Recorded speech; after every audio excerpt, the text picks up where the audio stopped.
All right, everybody, here we go. Today is Friday. Thank God. I said Friday. August 7th, 2026. My name is Rob Carter. Welcome to the future. Number one podcast in America. Big day yesterday with the Yeah. Long week, Rob? long week, man. Those MMTLP people, they Man, yeah, they're they're interesting. coming after it's interesting because we have people that love us and then we have people that hate us. That's the way it is. And No matter if you give an opinion, you're gonna have people that love and hate you. I think that's a good thing though. That's how you know you're getting conversations started, having the right kind of conversations and That's getting how some type of solution that you're looking for, right? Yep, that's how I see it. Good morning, Cheryl. I can't Yeah. see Isaiah. I've got him at some point. Dr. Helen Glasses. Gelhot, Advanced Wellness, med.com. I'm gonna have to get glasses at some point. Today is Charlie Kirk case part 2. Hopefully, our crowd from YouTube will show up today. They're very interested in Charlie Kirk, and I'm gonna start talking about it. I think on Fridays. I think because I'm very interested in the story, and I think it has global impact, and it kind of fits in with my narrative that there's more going on behind the scenes, and it involves the FBI, it involves the media, Yeah. it involves both political parties, it involves big And I gotta donors. commend you, Rob, because Israel. I wanted to hop on this story right away, and you're like, "No, let's hold off, because some things are gonna let's let it play out a little bit. I don't like to." You were telling me I don't want to hop on it and make all these assumptions and crazy conspiracies that end up being completely wrong. You kind of wanted to let it play out a little bit and then start assessing what seemed legitimate versus what seemed Right. kind of sensationalized or maybe just completely false. And the reason I wanted to do it that way is I believe the way I think a lot of these conspiracies are right on the money. You know, we talk about a lot of these things that are, most people would think are crazy and we buy into them. I believe them. I think some of them are demonstrable. You can't really even ignore it. But when you get into what's going on with Candace Owens, I have a lack of trust with Candace Owens. Not in the sense that she's a bad person, not that she's not getting a lot of this right. It's just anybody that rises to fame very quickly always makes me go, okay, well, why are they rising to fame? How is this working? What is going on here? Is there something more? Here's the money coming from. Yeah, well, where's the money coming from? Why are they promoting this person? And it doesn't mean there's anything negative. But because I think that when we have Andy Polachek on today, so Andy Polachek is a local political insider. He has been covering and watching the Candace Owens podcast. He says as soon as you start talking about Charlie, he's been watching everyone. He's an incredibly bright person. Yeah. So I'm I was gonna bragging about him this morning about all his the books that the banned books and all the things and the knowledge that he has on that. I was bragging about him to a buddy of mine this morning. Very intelligent. He's kind of like us, his mind bounces all over the place, and it aggravates some people. Some people, that's the way they think anyway, so it kind of correlates with their thought process. But he'll be in today at 10 o'clock, so 10 o'clock Central Standard Time. So about 52 minutes from now, we'll bring in Andy Polachek, and he'll give us his update on what he has witnessed watching Candace Owens lay out this potential conspiracy to kill Charlie Kirk, and I'm anxious to hear what he has to say. And I want to start the show today. Dennis Prager is somebody that my church, when I was at Grace Church, they love him. I have never been one of these guys that goes, Prager University, Prager. And I could be wrong. He could be the most wonderful guy in the world. But I found this video. It was rolling through my feed last night. And I assume most people involved with Turning Point USA, Zionist ideology, we love Israel. It's attached to the Christian churches here in the United States. Well, they know who Dennis Prager is. That's a big name in those circles. Would you agree with that, Isaiah? Oh yeah. I'm pretty sure he probably came and spoke at Moody while I was there. Oh, good. Okay. Very, very close connection. I mean, I watched tons of Dennis Prager content in my classes. And he bounces around to the Zionist churches and gives speeches and sells books and does all that stuff. Okay. Yep. Dennis Prager was on a podcast, and he was advocating and saying there was nothing wrong with watching animated child porn. So, for example, if you're a pedophile, he sees nothing wrong at all. And we'll play this video here in just a minute. I just thought it was odd, and I don't know what people, that are watching the show, how they feel about it. But he's involved with TPUSA. He was around Charlie Kirk. He's around that whole operation. And he does a podcast where the podcaster, I don't even know who this guy is. I apologize. I should know who it is. It's bad of me. But nonetheless, he's pushing back against Dennis Prager, who says that he sees nothing wrong. Now, first of all, somebody has to make child porn in animation form, right? So that means that there's somebody that is okay with watching an adult have sex through a cartoon with a child, right? Just the thought process of that would lead me down the road that, wait a minute, why are we promoting that in any way, shape, or form? Apparently, he thought it was completely normal, right? Thought this was completely normal. So let's. I don't know if he thought it was Should we check Dennis Prager's computers? completely accessible. He thinks should be completely accessible. So if you're a, I guess he thinks it's the best of two evils, right? So you're watching porn of children, pedophilic porn. Is that the word Mhm. pedophilic? I don't know. Yeah. And the whole thing just seemed very odd to me. And before we get into Charlie Kirk, and I'll start playing some clips, and the audience is, if you're a Charlie Kirk supporter, if you're a Candace Owens supporter, if you think the whole thing is ridiculous, wherever your opinions are, I'd like to hear from you today. So if you'd get active in the chats, whether it be on YouTube, on Rumble, on Facebook, on X, if you have an opinion on these things, I'd love to know it. I think this is another one we're never going to get to the bottom of. There's just going to be the court of public opinion. And do you believe the official story that Tyler Robinson, because he was protecting the whatever with transgenders, and he got up and decided that he was going to anonymously kill Charlie Kirk with his dad's rifle, assemble it on with a screwdriver on the top of a roof that was uncovered, jump off the roof, put it back together. I don't know how he put it back together because he'd left a screwdriver on the roof and then laid it in the woods for somebody to find. If that's what you believe, fine. I'm not even saying that that's crazy. It sounds crazy to me, but what do I know anymore, Isaiah? There's Right. somebody who looks at that story and goes, "Oh, wait a minute. This kind of fits into the same pattern of all the other assassinations that have happened in this country." And we are going to do a show on assassinations before too long that will absolutely, I've been working on it for quite some time. In Missouri, a lot of strange deaths over the years. And in this country, there's an enormous amount of strange deaths, call them assassinations, but people that were getting a little too close to power magically just disappeared for some reason. And I think when you go through the list of them all, it will blow people's minds. It's just going to blow people's minds because they don't think of it. If you listen to our press, they always talk about the journalists in Russia getting killed. Oh, the journalists in Russia, they killed journalists in Russia. I'm like, well, have you recognized what's going on in this country? I mean, Lord, holy cow. It's just because we don't sell it. We sell that the Russian journalists get killed. We don't talk about the Our power journalists die in car crashes. Powerful, exactly. Our powerful people die mysteriously all the time, and I think it's worthy of a conversation. So we'll get to that. We'll do that show here before too terribly long. Let's start with Dennis Prager. I'd be curious to see what the audience thinks of this. I find it disturbing and very odd for a religious leader, political leader like Dennis Prager to see no problem with pedophiles watching animated child porn. Here it is. Check it out. Clip number 13, Isaiah. Substitute, but it is a substitute if that were the case. No child is being used. Yeah. It's all animated. Yeah. And he But would you use the word evil of animated child pornography? Because I certainly would. No, I would use evil only with behavior. That's where we might differ, forgetting the sex issue. You can't be evil. You didn't do evil if you thought evil. You did evil if I'm if you masturbating committed. to animated pictures of pornography, I'm not doing something evil. That's correct. Yeah, I think that's despicable. Yeah. Really? Yes, of course. Who is being hurt? You have to have a victim. Oh, I'll tell you, there's at least two people being hurt. There's the person who's poisoning himself by encouraging him to think, acting out on children, and there's also the animator. Okay, wait a minute. We both are aching for him not to have those fantasies. I agree with you, but you won't call it evil. I won't call a fantasy evil. Very interesting. I don't know what to make of that. What's your take on that, Isaiah? I think it's insane. Well, Jesus tells us if you. But he doesn't. Does he believe in Jesus? I don't know. Dennis Prager? Yeah. Oh, He yeah. does? Okay. Well, I mean, allegedly, right? allegedly. Exactly. Okay. Allegedly. Tell me what you think.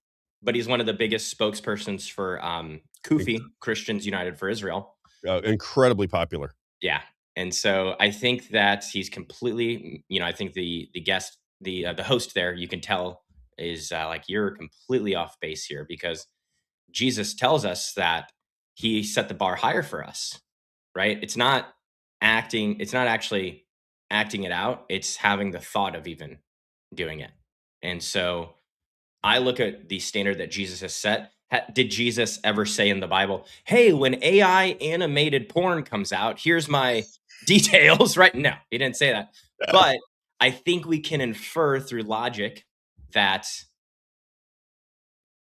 Jesus would say this is evil. Doesn't it perpetuate evil? That's what I didn't hear from that little snippet was, if you are producing animated porn for pedophiles, aren't you perpetuating evil? I mean, what could be more evil than raping a child? What is more evil than that? I would think that murder is less evil than raping a child. Honest to God, I think that stealing the soul of a young person is the most despicable thing anybody can ever do.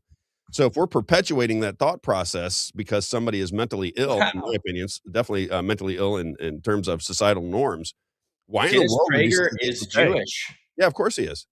You didn't know I had that? always assumed because he was I never heard his religious background. I Good assumed morning, Kurt. because Good morning, Bass Layer. again Good morning, Kathleen. you remember how I talked to you about the Christian Zionist kind of circle of people Yes. and how there's colleges that are all in this group of kind of like the club schools Yep. similarly. Well, PragerU, I'm sure a lot of people know PragerU. PragerU is a big educational Right. online portal. And that's what a lot of, I would say, Christian political people, they tend to gravitate towards that because that's what if they're in a faith-based university, Rob, that's where they're going to be pushed towards, if that makes sense. Like if you're at a Liberty University, if you're at a Biola, maybe a Baylor University even, right? Which is supposedly Christian university. Waco, Texas, baby. Shout Yeah, out to you're gonna be pushed more towards the traditional PragerU thought process. It And causes a lot of problems for me as a because Christian, you're being pushed to that. I Think about it. question it, so it causes a lot of problems for me. It causes a lot of That's folks, crazy. people in my circles, they think that I'm crazy for not being 100% behind Israel. And I said, listen, I'm not for or against Israel. I'm just pro-America, and I think we have a constitution. And when we break the constitution for another nation state, I think we should draw attention to it because that leads down a nasty road, in my opinion. That's all. Yeah. And there's a lot of Zionist people in my life that I love very much. I just think they're misguided in this particular issue, but they probably think I'm misguided. So I guess we battle it out in the public square. I just think that whole thing was crazy with Dennis Prager. And what did somebody say up there that I don't know if this is true, but what is this? Here it says Charlie witnessed to him several times and distressed about his inability to believe Jesus is the Messiah. So if this person is right and Dennis Prager did not believe Jesus was the Messiah, doesn't that make him not a Christian? How can you be a Christian if you don't think he's the Messiah? Apparently, he's an Orthodox Jew. Right? But I mean, how do you become a Christian? How does an Orthodox Jew go speak at all of these major big time Christian churches? How does that work? Again, I don't even know the answer to that question. How does that work? It's the Judeo-Christian philosophy, Rob. So, Okay. I never understood that. Which is so funny because I saw someone earlier, I think it was Base Slayer, who said, how many sons did Abraham have, right? Yeah, he had 2 sons. He didn't just have one son. And so, everyone forgets about that. He had 2 sons. So you always gotta remember that. He didn't just have one. And my professor would try to discount that the Arab people or they descended from Ishmael. He would be like, oh no, that's false. That's completely not true. They're not our cousins, blah, blah, blah, all this. But I've seen plenty of, evidence that is true. And so you got to tell me how I'm serious here with my Zionist. I don't know how many Zionist people we have watching the show, Zionist ideology. Yeah. How in the world do you come to grips with somebody with incredible political and religious power, Dennis Prager, who has legions of Christians who pay attention to his every word?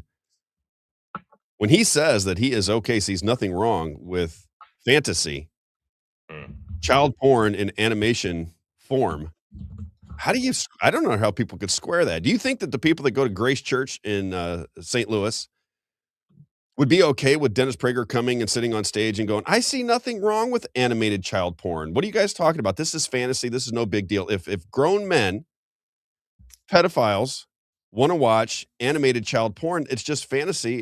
There's nothing wrong with that. Do you think anybody would go, oh, okay, Dennis Prager, everybody, Dennis Prager? Or would they go, what in the world is this insane person talking about? What do you think they would say? Yeah, I think I don't know anymore. I really don't. If they're trying to justify it, I think they would say, well, they're not saved. They don't know. They're not They're not Christians. They have their own, beliefs. and because that's how they get away from, hey, they don't believe in Jesus, right? You believe in the acceptance of animated child porn? Yeah, exactly. All right, I don't know. They think this is their view, Rob, is they think that the Jewish people are right there. They're so close, Rob. All they got to do is accept Jesus because they're so close. They know everything else. They're right there, and they just got to accept Jesus. That's the view that a lot of evangelical Christians have of the Jewish people, and it's completely wrong. That they are so far gone from Christianity, they don't even know what the Bible says. They will tell you, if you're trying to witness to them, oh, I know the Bible better than you. And then you ask them a verse and they don't know it. And so, that's the reality of what the nature of the normal Jewish person, even an Orthodox Jewish person. Tell everybody that you're half Jewish, so we don't think that you're. Oh, yeah. Just. Or you're a self-loathing Jew hater. Exactly. Come on. Well, the Jews would say I'm not Jewish because my mom's not Jewish. So. Other than you're not even half Jewish, you're. Exactly. All right. That was like made up by the rabbis and the Talmud and stuff. So somewhere along the way. Yeah. I got to get into all these theories. So I want to talk about Candace Owens. I don't get to watch Candace's show. I don't watch it very often. She runs through my feed. So she's obviously very popular or spends a lot of money to get her videos to roll through my feed. I do check her out on Spotify. I don't know, maybe twice a month for a little bit just to see what she's talking about. So I went to AI and I said, give me all of the issues, conspiracies, accusations by Candace Owens concerning the Charlie Kirk assassination. Can I run through?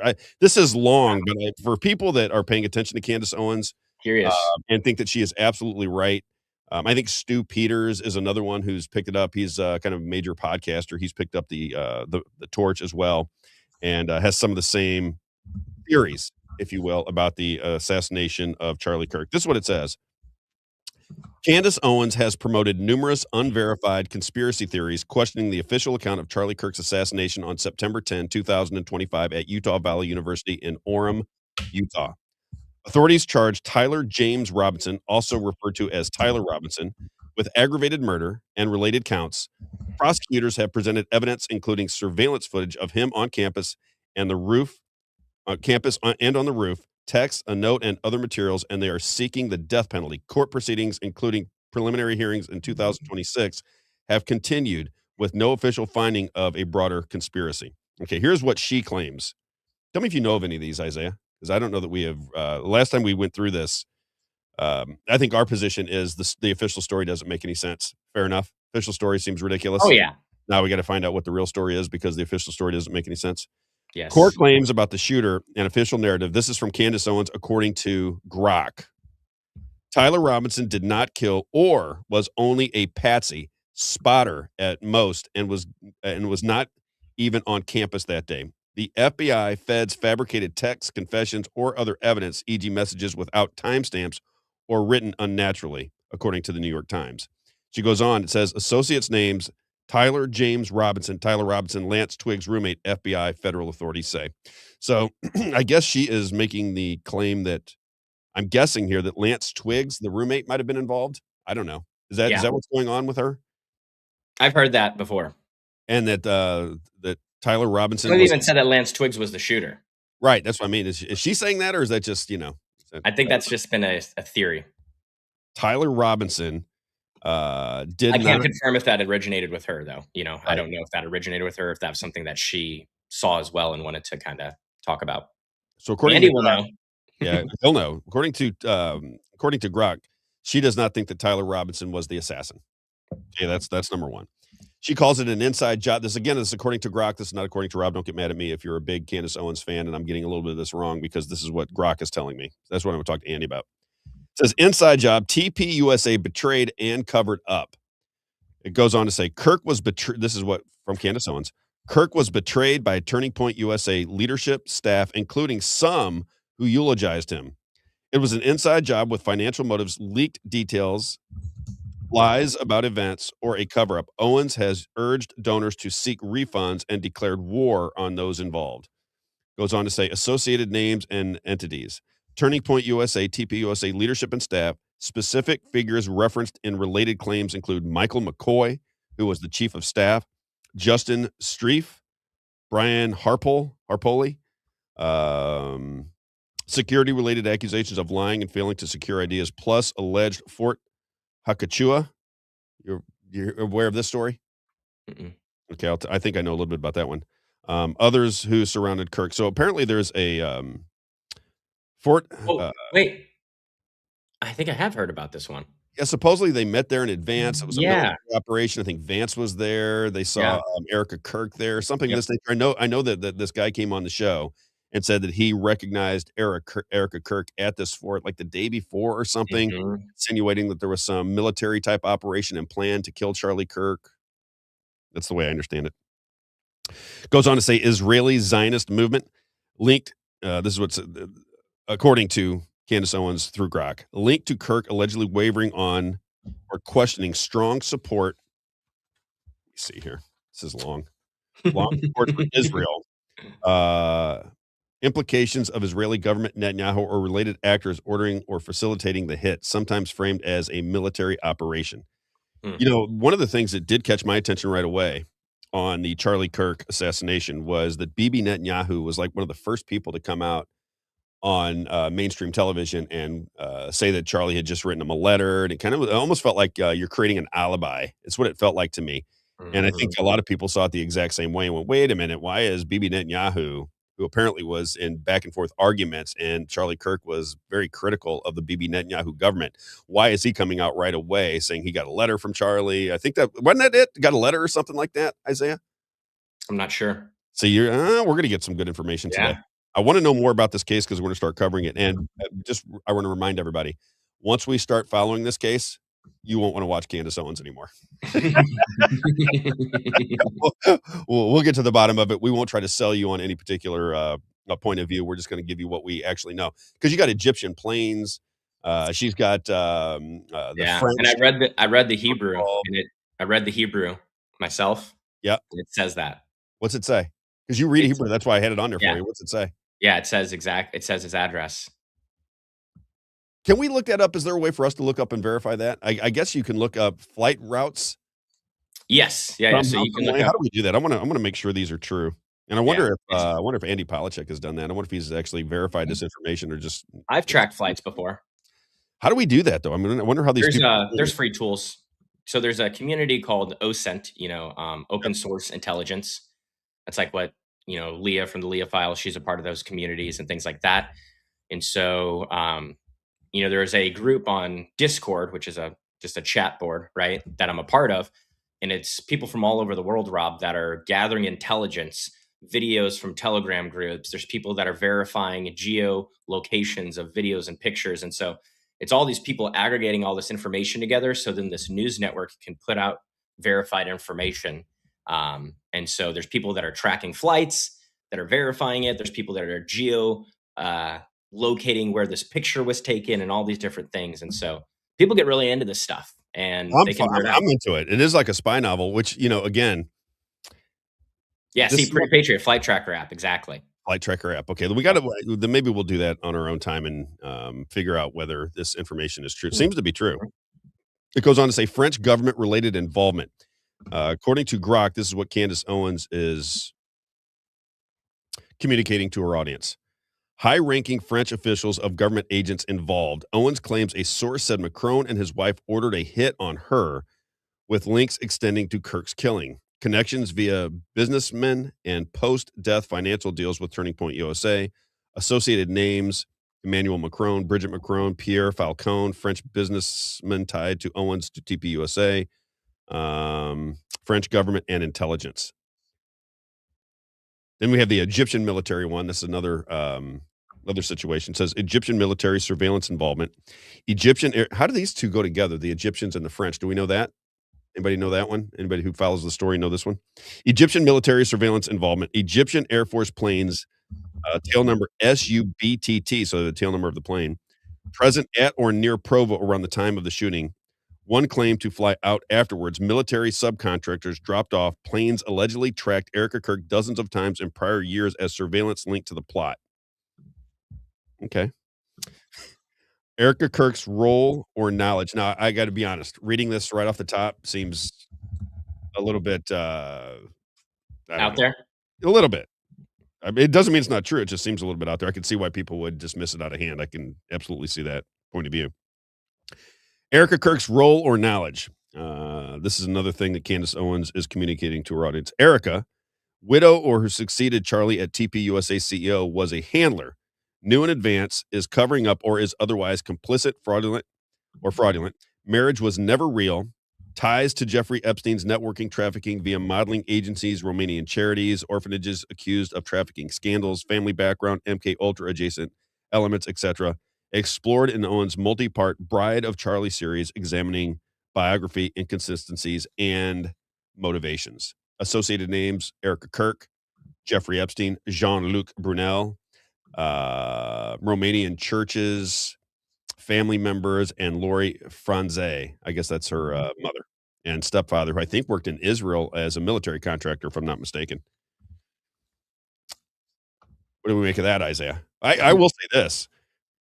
Erica Kirk gives me the willies when I see her. She just does. I'm sorry to say that. I don't know what it is. Maybe I'm evil and she's saintly. That's very possible. Who knows? But when I see her, she gives me the creeps, man. I would not want to be. I would not want to be laying next to her. That's just my. Some people have crazy eyes and a vibe. You get near them and you feel like, one of those type of deals. When I see her post Charlie Kirk's assassination, she gives me the willies. There's just something not in my mind, not right with Erica Kirk. Do you feel that at all when you see her? Oh, yeah. You do? Yeah. Oh, it was just, I mean, I think people try to put themselves in other people's shoes and think, how would I react in that situation?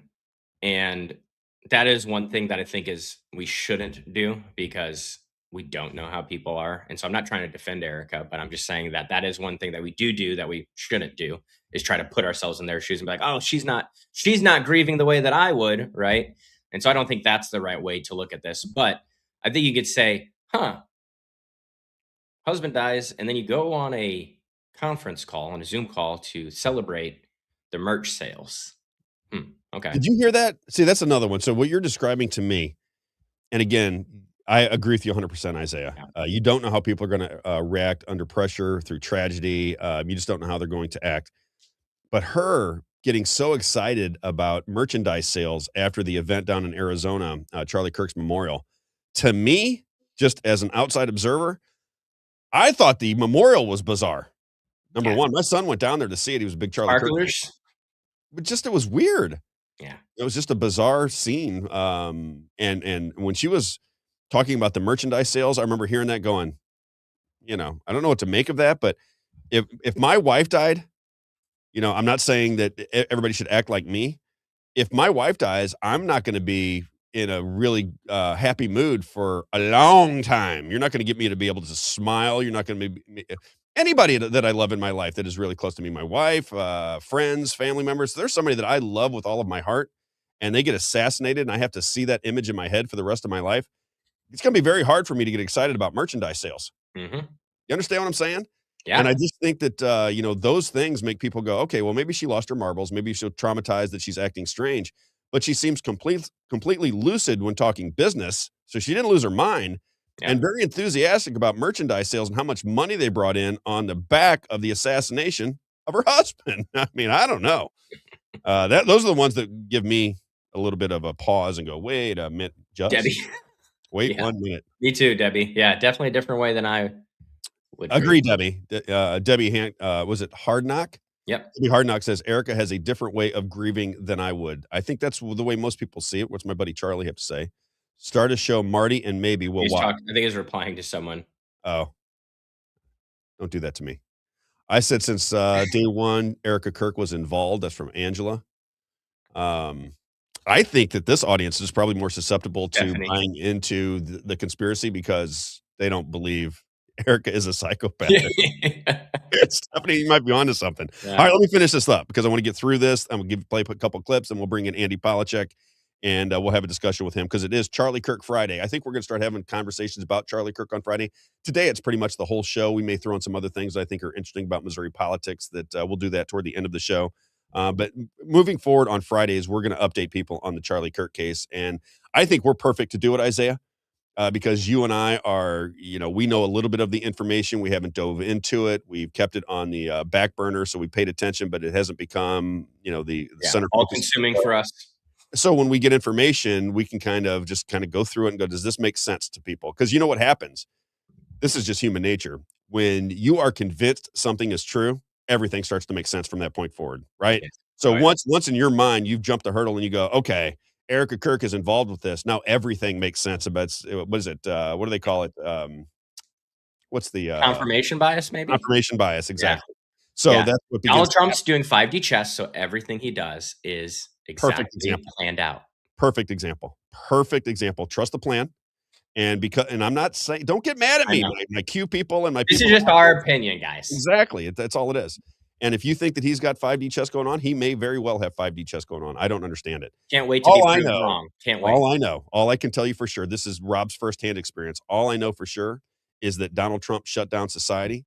He gave 2 press conferences, giving Anthony Fauci the microphone and saying we have to shut down the society. He is the one that walked around with a mask on his face. He is the one that pushed the CARES Act. He is the one that promoted genetic therapies as vaccines that killed many of the people that I love. So, it's very hard for me to go, well, he's playing 5D chess. He's just going to kill a few of my friends and family members and people that I work with. And if it's going to work out great at the end. Completely destroy our careers. Thank you. Yep. Ruin my career. Just hard for me to get there. I've got a little bit of animosity toward that whole situation. So let me get back to the story at hand. I can break off in many different pieces here. She goes on to say, alternative cause of death or method. Okay. This is according to Candace Owens through Grok. Is just give me a recap. It says Kirk was not killed by a bullet from Robinson's alleged 30-06 Mauser rifle.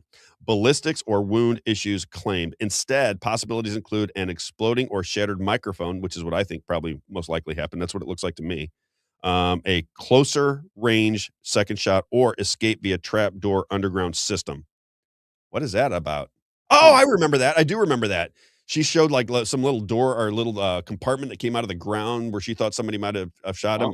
I never bought that one. That seemed very odd to me. Personal protective angle. That'd be some real magician work if you were able to pull that off in front of all those people, all those different angles those people got with their cell phones. You know where that a very similar theory. I read a book. This mobster said that he wrote a book. I was on vacation. I remember reading it because he said he knew for sure who killed John F. Kennedy, and I wanted to find out what he said.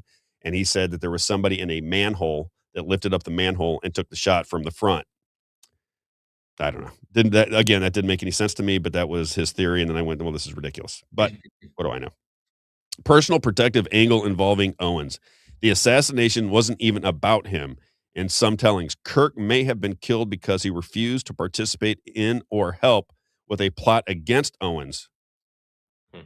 I don't know about that one. So apparently there was a plot against Owens. He wouldn't participate in it. Therefore, they killed him, I guess, I don't know. Other or more fringe elements, broader federal military operation, corruption, or PSYOP elements, sometimes looping in figures like Kash Patel in speculative ways, people in the crowds, maroon shirts. I did hear that theory. Extreme later claims such as Kirk believing he was a time traveler involved in secret programs, Project Looking Glass, X Method School. I don't even know what that's about. Yeah. Targeted by Matrix-like agents. Some circulating theories, not always primarily from Owens, include Kirk still being alive. Yeah, okay. I think that's where people were like, okay, you're going a little bit off the deep end here, talking about astral projecting and things like that. I got to find out whether that's true, though, because I don't know that I believe Grok either. Let's talk about, can we give our theory before, or my theory at least? I think you probably agree with me just a bit. Let's start with clip number 1. This is the reason I think Charlie Kirk was assassinated. If Tyler Robinson was involved in it, if he was the patsy, if he was MK Ultra, if he was a distraction, a deflection, those things I don't have any handle on. But I do believe that Charlie Kirk is no longer with us because he had enormous political power and political sway, and he was outwardly speaking against big Jewish donors and not going to war with Iran. I think that's why he's dead. Isaiah, would you agree with that? If somebody, like we talked about it last Friday, I said, if somebody put a gun to my head and said, not who killed Charlie Kirk, but what was the motive, I would say the motive leads to big Jewish dual citizen donors who want war with Iran for whatever reason. And when Charlie Kirk, with his enormous political power, starts speaking out against the Iran war, doesn't look good. Doesn't look good because he is believed to be the catalyst for Donald Trump winning the 2024 election in the eyes of many Americans. And if Charlie Kirk is adamantly against the invasion or bombing of Iran, then that doesn't look good for Donald Trump. It doesn't look good for the Republicans. It doesn't look good for the state of Israel. It doesn't look good for Bibi Netanyahu. It doesn't look good for Miriam Adelson. It doesn't look good for the big dual citizen donors that propped up Turning Point USA. And we went through all of their money, right? Because Charlie Kirk wanted a Doge accounting of their money. Yep. And when I looked at that, I went, well, this is money laundering 101. This is how you do money laundering. This is it. I mean, it's like a poster for money laundering. So if they were doing that at Turning Point USA, maybe that's why he was in trouble. He started to get wind of it. He wanted a Doge audit. You know, that again, that makes more sense than the transgender furries writing, "We're going to kill you on a bullet," and shooting him. Yeah, and Stu Peters and Leah from Leah File did a great breakdown of the money of TPUSA. I thought that was excellent. Yeah, that was great. And just to go back to the Charlie Kirk thing, I mean, and the motivation. Imagine, this is to put in perspective, someone like Charlie Kirk, it'd be like Brad Parscale turning on Israel. Correct. You know what I mean? Correct. And so Brad Parscale says, actually, I don't think this is. Maybe I'll speak out against all of these things. Exactly. And so think about what would happen to Brad Parscale, right? Right. My argument all along, if you go back to the early podcasts, I say, if you don't join the club, you're relatively safe. That's why when people think I should be fearful when I bring out certain topics and talk about certain things in Missouri politics, I said, listen, I never joined the club. I think there is honor amongst thieves. I really do. And I've never joined any club. I think when you join a club and you are aligned or have an allegiance with the club and you turn your back on the club, that is bad news for you. Oh, yeah. And I think people recognize that. And I think they have to keep that system in place because they have to make everybody who joins that club fearful of what could potentially happen to them. So when you join the club and you go against the club, you may not be dead yet, but the clock is a ticking. That's the way I see it. Yeah. And again, I know that makes people crazy. This is another theory. I think I'm insane. I know. A lot of people, and I think Erica even said, I'm not Erica, Candace even said that Charlie was going to become a Catholic. I could be wrong. That's what this person says. It says Charlie was becoming a Catholic. I emailed him repeatedly about converting, then gave up. Yeah. But I think that's what Candace talked to him a lot about. He did. Catholicism and that, the views of Catholicism. Because if you're a Catholic, which I find George Santos, it's ironic. He's like, he calls himself a Zionist Catholic, which is like an oxymoron. Right. And so very tall midget.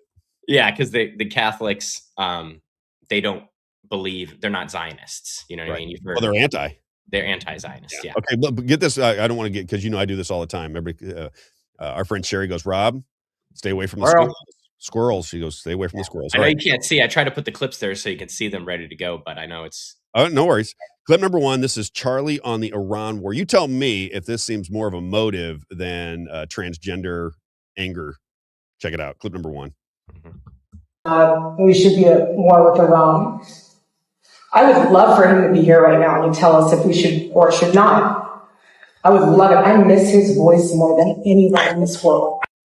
What? But I can say concretely, here's where I stand. We do not want U.S. boots on the ground. We do not want American kinetic involvement. Make sure we don't go to war against Iran, which would be a profound mistake for our country.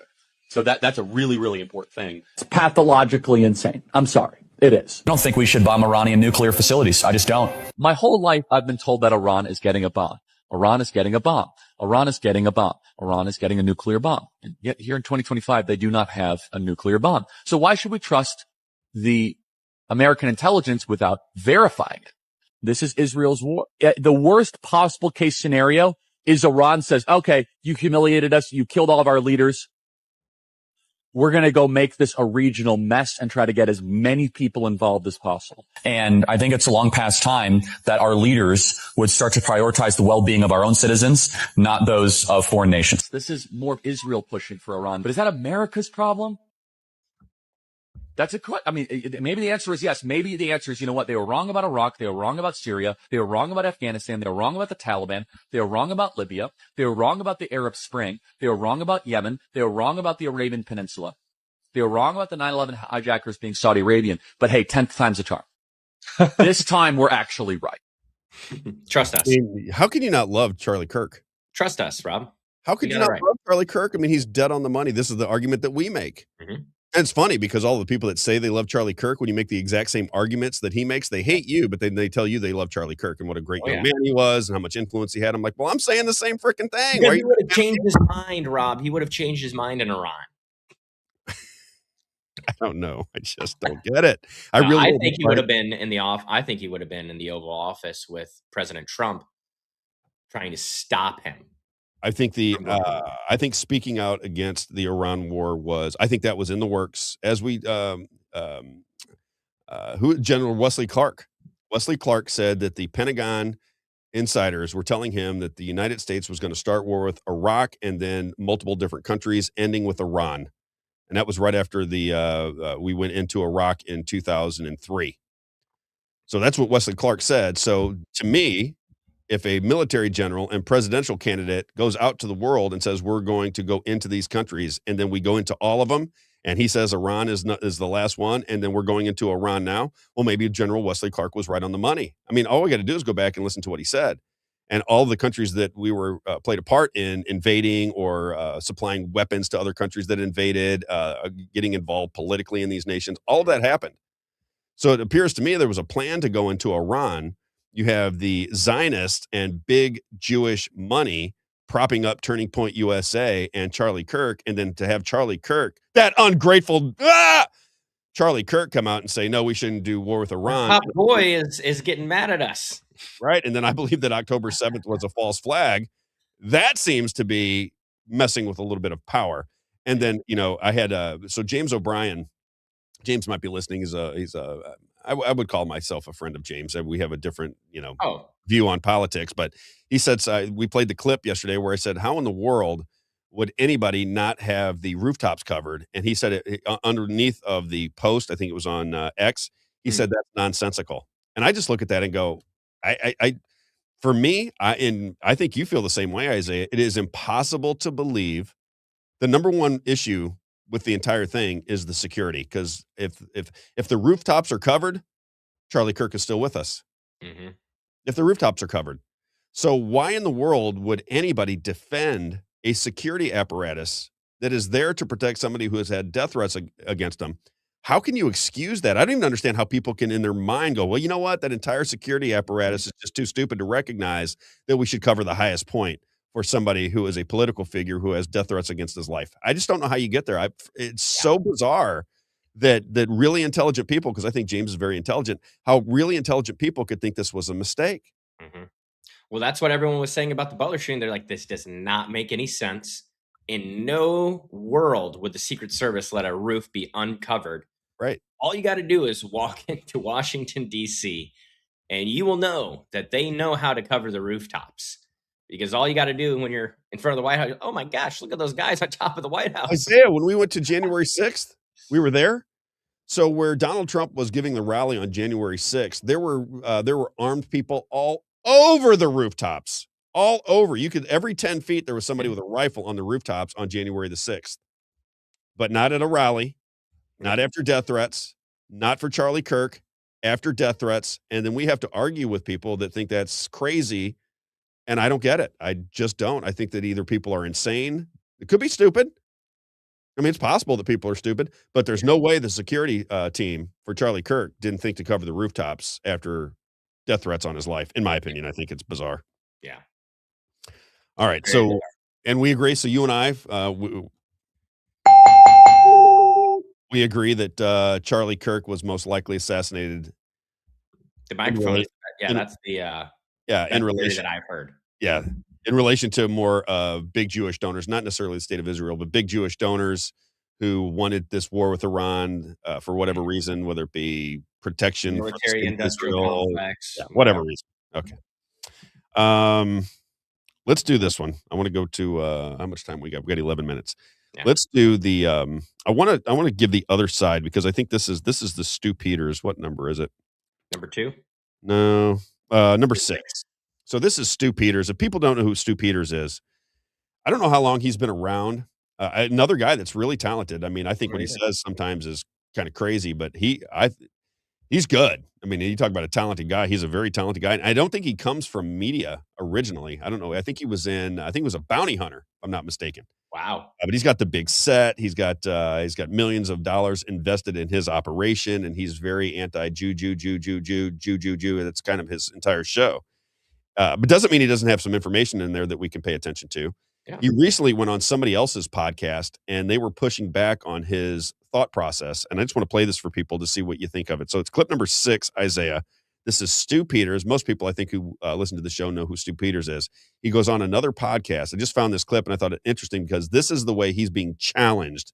And I don't think he answered the questions very well. Tell me what you think. Clip number 6.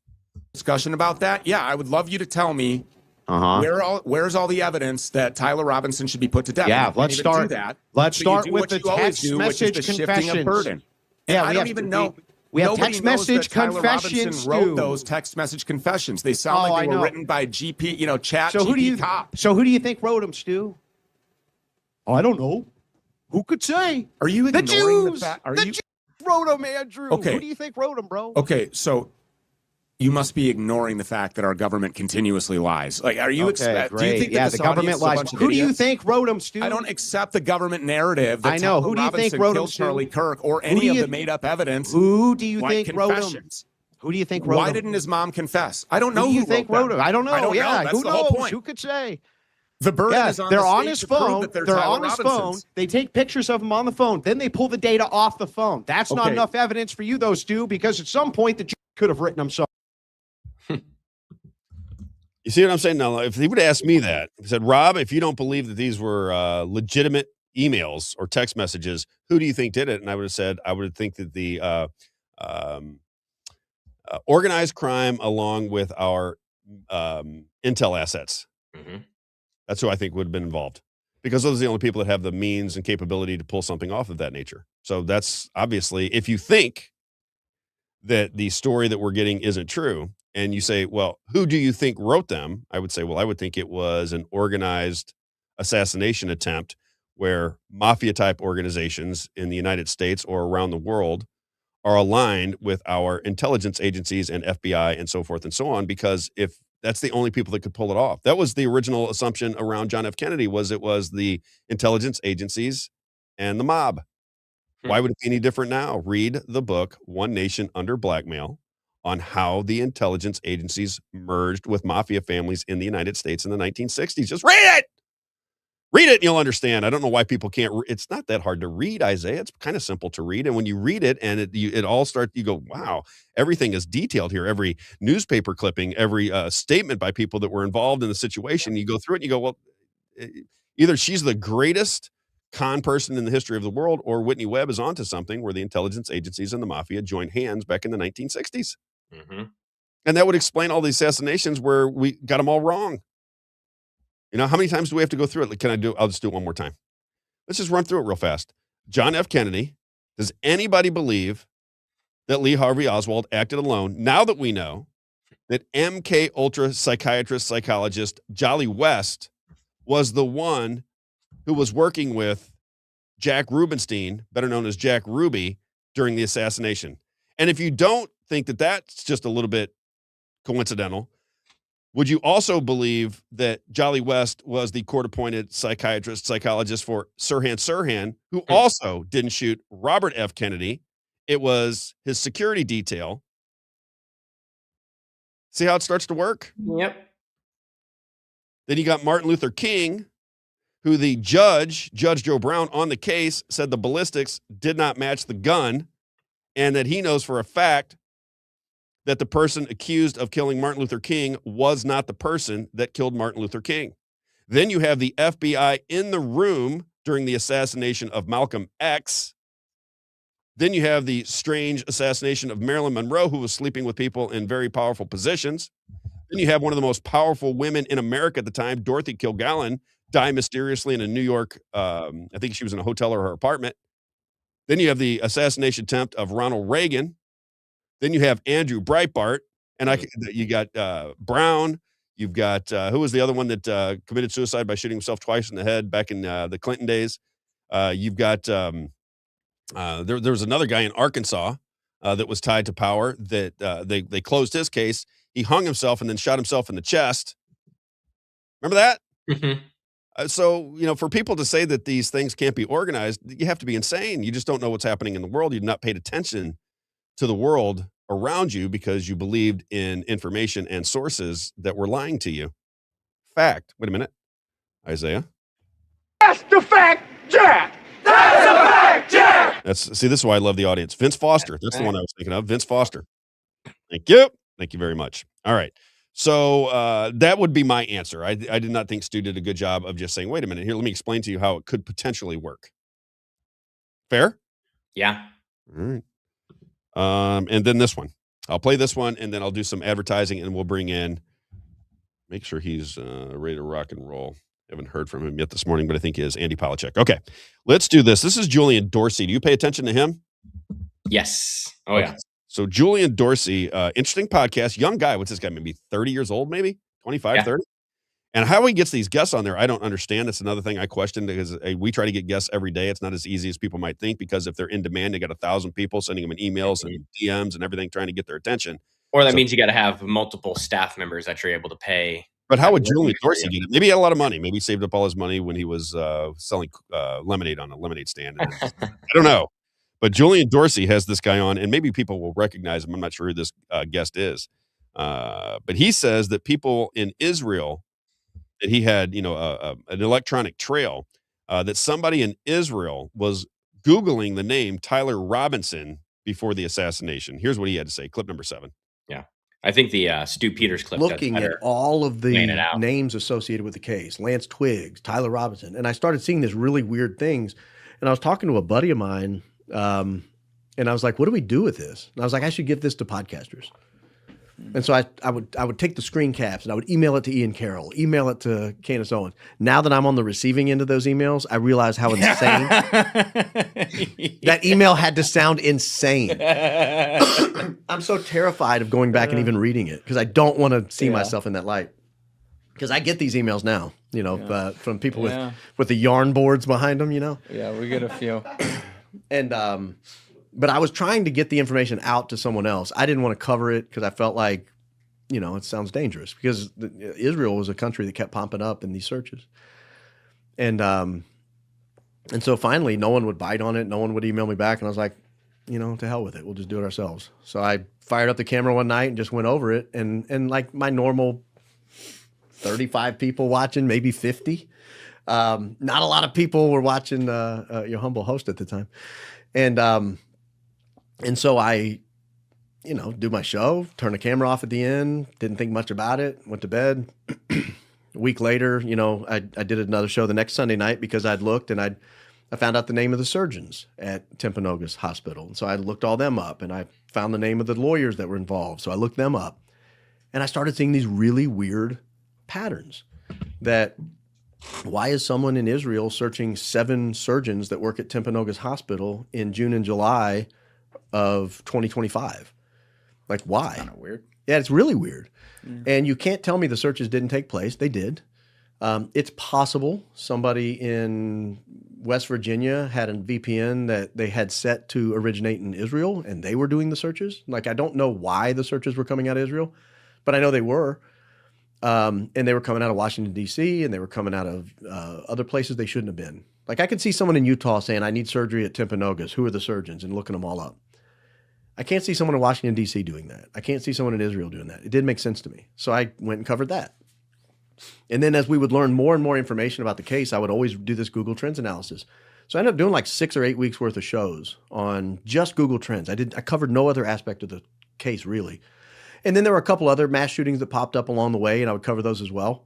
There was one in North Carolina. A guy shot up a bar, and I looked his name up, and I was like, this looks like a fake mass shooting, and here's why. And then there was a guy who went after a Mormon church or something in Michigan at the time, and I was like, I think that might be real because I can find no evidence anyone was looking for this guy. All right, Isaiah, what do you make of all that? Very interesting. If true, that's the other thing. Do we check these things for accuracy? That's my point. I don't know. Yeah, he was talking about the and Julian Dory. I gotta correct myself. All this time, I've watched this show many times. I've always thought it was Dorsey because my eyes are terrible and I'm too vain to get glasses. So I see Dory, and I think Dorsey, and I'm just going to run with it and blame it on the fact that I can't see. It's okay. It's terrible. I think we got to play the. I'd love to play the Stu Peters clip here. The Hebrew Egyptian planes. Yeah, just so that I can help people understand the Google, because she shows the graphics on the screen and shows everything that he's talking about. And let's start with let me get through the advertisements. We'll bring in Andy Polachek after the advertisements, and then we'll play that clip first. Is that fair? That way Andy can weigh in on it as well. Yes. All right, let's start with People's Lobby Missouri, if you don't mind. People's Lobby Missouri. Again, if you're listening in Missouri or from around the country, we need your help. We need your help. The world is insane. Even those in Australia who are listening, we need your help. I see my friend in Australia again. Here's the deal. We need numbers. If you want a government that you can be proud of, you must be a government of, by, and for the people. Right now, we'll be talking about Missouri politics again next week, and you see the corporations that meet with our elected representatives within 48 hours to make sure that they get what they want, because it is not a Missouri government. It's Missouri Inc. It's a business, and then if they do anything for the people, you'll get the crumbs after the corporate money comes in and steals your government from you. Why? Because you don't have a lobby. You have not organized against them. So my thought process from day one was, well, you got to organize people and put pressure on the system, because if you can't outweigh all of the corporate money that comes in that props up the Republican Party and or the Democrat Party in the state of Missouri, you're forever in the backseat of the car. You never get to drive. You never get to drive and determine where you're going to go. People's Lobby Mo is a marketing campaign to put pressure on the state of Missouri until they crack. And if you watched A4 and A5, we're winning. A4 and A5, if you're listening from around the country, were amendments that the establishment Republican Party in the state of Missouri wanted desperately to pass. They were all over social media, spending $20, $30 million on advertising in the state of Missouri to get amendments 4 and 5 passed. Both of them went down 80-20. 80-20. That is because the grassroots and our pressure and our ability to communicate with one another is growing so fast that the establishment really doesn't know how to handle it.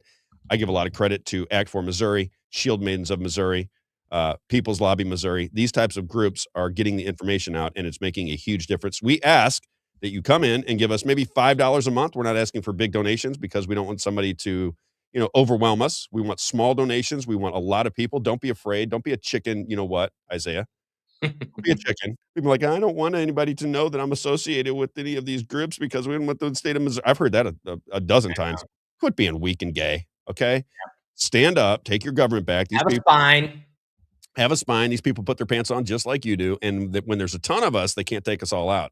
When there's just Rob out there, I'm hanging on a limb. Come on, help me out just a little bit if you don't mind. What we've learned is they're not that smart either. Not as smart as they think they are. Conniving, but not smart necessarily. But the cons are so easy to diagnose that at some point you go, come on, this is a little bit ridiculous. Anyway, peopleslobbymo.com. Peopleslobbymo.com. Go in, sign up. If you can't afford $5 a month, if you can't afford $10 a month, sign up so we can communicate with you.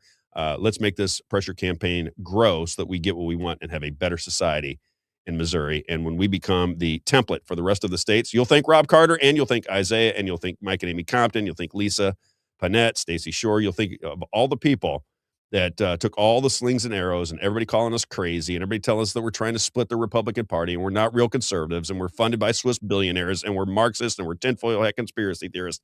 At some point, you're going to realize that all we wanted was better government for the people, because right now you don't even have a government. You have a ruling class in the state of Missouri and around the country. And that's the fact, Jack. That's the fact, Jack. And let's get to Carrington Financial, Isaiah. Carrington Financial, my good friend Rick Babich. You see him every Tuesday at 11 o'clock on this very show. Rick Babich is our financial advisor. I think he is best in class. He's a brilliant guy.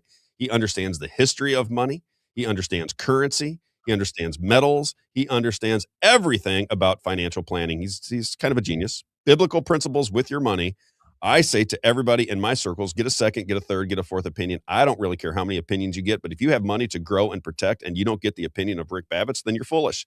314-671-0525. You like that one? 314-671-0525. Your caringadvisor.com. Rick. Tagline maybe for Rick? Babich. Yes, I like that one. Let's stick with that one. And then we got to get to our good friend, Dr. Helen Gelhart. She books more guests for me than I do. Dr. Helen Gelhart. Dr. Helen, Rob needs help with his eyes. I do. Something's going on here. Does he need to eat carrots? What does he need to do? I love carrots. AdvancedWellnessMed.com. Why do we choose Dr. Helen Gelhart to be our physician for the family here? It is because she is not tied down by hospital administrations, and I find that admirable. Mm-hmm. I find that I know how much money you sacrifice when you do these things. I know the risk when you go out on your own. Dr. Helen Gelhart says, Rob, the best way to provide care for my patients is to go solo, baby. I'll do it myself. Dr. Helen Gelhart. You can reach her at 314-576-0094. Why Dr. Helen Gelhart? Because she works on the things that kill you. So she has the earliest cancer detection blood test, and she knows how to read them. She knows how to keep you safe from problems with cancer. One of the biggest benefits to Dr. Helen Gelhart is the Alzheimer's and dementia symptom reversal program that she has. So if you know somebody in your family that is suffering from Alzheimer's and dementia, and there's somebody out there listening that does, don't wait on that call. You can make a difference in the outcome of somebody's life when you just make one call. Dr. Helen Gelhart, 314-576-0094. She likes to say, symptom reversal for Alzheimer's and dementia. Symptom reversal. So if you're starting to slip, she'll give you techniques to put you back on the road so you can enjoy your life. Because families do get, boy, it's trouble when people start losing their minds and you have to take care of them and you love them. And boy, oh boy. Oh, yeah. Rack Custom Coatings. Thanks, Sue. Sue said she's reaching out to Dr. Helen. Thank you, Sue. It's a good decision, I promise you. RackCustomCoatings.com, R-A-K, CustomCoatings.com. This is our friend Rich McQuay. You know, these are some of the general contractor type operations that usually do well with our type of podcasting, radio, television. When you do these things, you want somebody you can rely upon. Number one thing that people, when they get roofing or they get siding or they get their driveways done or a plumber or an electrician or somebody like Rack Custom Coatings, what you want is somebody you can trust. Well, if you're dealing with our show and you start messing with our customers, Isaiah, how good is that going to work out? So anybody that even solicits us knows that we are heavily reliant on the trust game. We trust Rich McQuay, Rack, R-A-K, CustomCoatings.com. Now, this is a flooring operation that specializes on industrial space, garages, schools, retail space, you name it. I have some history with it because I had my garage done. Curb appeal for your home. Number one, if you're buying or selling a home, this is something you should consider because when you get the flooring done in your garage, if you want to have the man cave out there, if you want to have your friends over for a little concert, whatever you got going on in your garage, boy, does it add curb appeal to your home. Rack Custom Coatings, been around since 2001, locally owned and operated. Rich McQuay. You can reach them at RackCustomCoatings.com or 636-398-5040. 636-398-5040. All right, let's bring in. That was your garage, right? With that red car. That was your garage. I wish I had that car. I wish I had that car. I really do. I like those cars. Let's bring in Andy. Let's do it. Andy's back from Brazil. There he is. What's going on, Andy? How you guys doing? Can you hear me okay? We hear you great, brother. Actually, we hear you really good. Awesome. Good. Isaiah sent out a great message about preparing, and I prepared properly. He's getting better. He's getting better. He's starting to realize all the things that go wrong. So it takes him one at a time because I have no idea. Somebody will come on. I can't hear him. I can't see him. I'm like, what's going on? He goes, well, what they're doing here, Rob, is. It's funny because he and I probably think alike, and maybe you do as well, and that I'm always worried about what everyone else is going to do to make things not work and all the things that can go wrong. And technology, and of course I'm blaming it on them, but technology is very complicated. So for me, it is. Yeah. I got a big owner mentality, Andy. So I'm like, oh, I got to figure this out. I got to solve this problem. What's going wrong? Totally. Not anybody else. And it's the same thing we learn in my business is the more you can try to anticipate problems, educate people before and prevent them, less headaches on the back end. That's exactly what Dr. Helen Gelhart says. I gotta hook you up with her. Yeah, I would like to meet her because of the No Dead Docs thing that I can never get done, but would like to get done someday because I think it would be amazing for everybody. So yeah, I did too. Let me chastise Jay Brown. Jay, listen, what time does the show start? Isaiah, what time does the show start? He knows. Come on. Jay, you just can't listen. You can't show up whenever you want to. You have to show up when the game starts. You can't show up in the fifth inning. You can't show up in the second quarter of a football game. You have to show up at game time. Isaiah, come on, Jay. You're better than that. Yeah. He said he's a little bit late today. We don't. I was laughing yesterday because they I don't know if someone was throwing some shade at him or something. They called him Gay Brown, and then they made I don't know if he made the alternative account, but he made an alt account where he gave himself all the LGBT rainbows and everything that he was wearing. I was dying. That was so funny. Too funny. All right, so we got it. You're going to be the person that guides us through what Candace Owens has been saying. I don't know if you listened to the early part of the show, but I went through what Grok claims that she has said. And I want to tie some of these things together. I'll walk it through with you. But Isaiah is hell-bent on us playing clip number 2 here. It's about the Egyptian plane theory. And you've watched all of these videos of Candace Owens, right? So you have a pretty good understanding. Yeah, I'll share with everybody real quick. So first of all, I'll be honest with you. I knew of Charlie Kirk. I didn't know a lot about Charlie Kirk. And there wasn't really any particular reason. I just didn't really follow Charlie Kirk. And honestly, Candace talks about this a little bit. I think some of it was because they were pushing TPUSA to be more of a religious organization, which is now dovetailing with Zionism and Christian Zionism and so on and so forth. But when he was shot, to me, a lot of things did make sense from the get-go. And I was looking for information, and I didn't really trust what was going on. I mean, it was just a gut impulse. Something didn't make sense. And so I had never actually really watched Candace. I knew about her, but I think I watched the second or third episode, and then I went back and watched the first ones after she was shot and she talked. And it's almost a year. What is today? The day, I think. And I have watched every single episode. Now, that doesn't mean I remember everything because there's a lot of twists and turns, but I think I can add value from what I do remember. And you know what I'll say before we even get into this is it matches the same things going on here in Missouri. You know, these states are wrapped up by some sort of cabal that leads up to, you know, whether it's Zionists, Rothschilds. I mean, Masons. It's Masons. That's part of it. Bernai Bernith, which owns ADL or basically created ADL. There are all these secret societies and groups of people that are working against us that are ingrained in politics and corporate and religious life and all this stuff and infiltrated it. And the more you dig into this, in Utah, you see the same stuff we see here in Missouri, where it's just a gang, a self-serving gang that does a bunch of, you know, corrupt, evil shit to help protect their own nonsense. And the more she digs into it, is really corrupt. Oh, they're bad. You know, I grew up with some good friends in Kirkwood that are good people, and I don't. You know, it's honestly kind of like the lower rungs of Freemasons. I don't think they necessarily know what's going on and what the goal is. But yeah, in LDS, I mean, they call it the Mormon Mafia. You know, and that's a whole other thing too. But and again, this isn't to say every Mormon is a terrible person or what else. You know, I'm Catholic, and obviously there's a lot of problems there. So, but yeah, it's you know, and what's going on, the moment they started attacking her on X, it was obviously coordinated. It was obviously someone's being paid, and it just looks so bad. And anytime anyone, and I have good friends, people we like, Rob, we mutually know, who are like, oh, I don't know about Candace. And I'm always like, did you watch anything, or are you just saying that?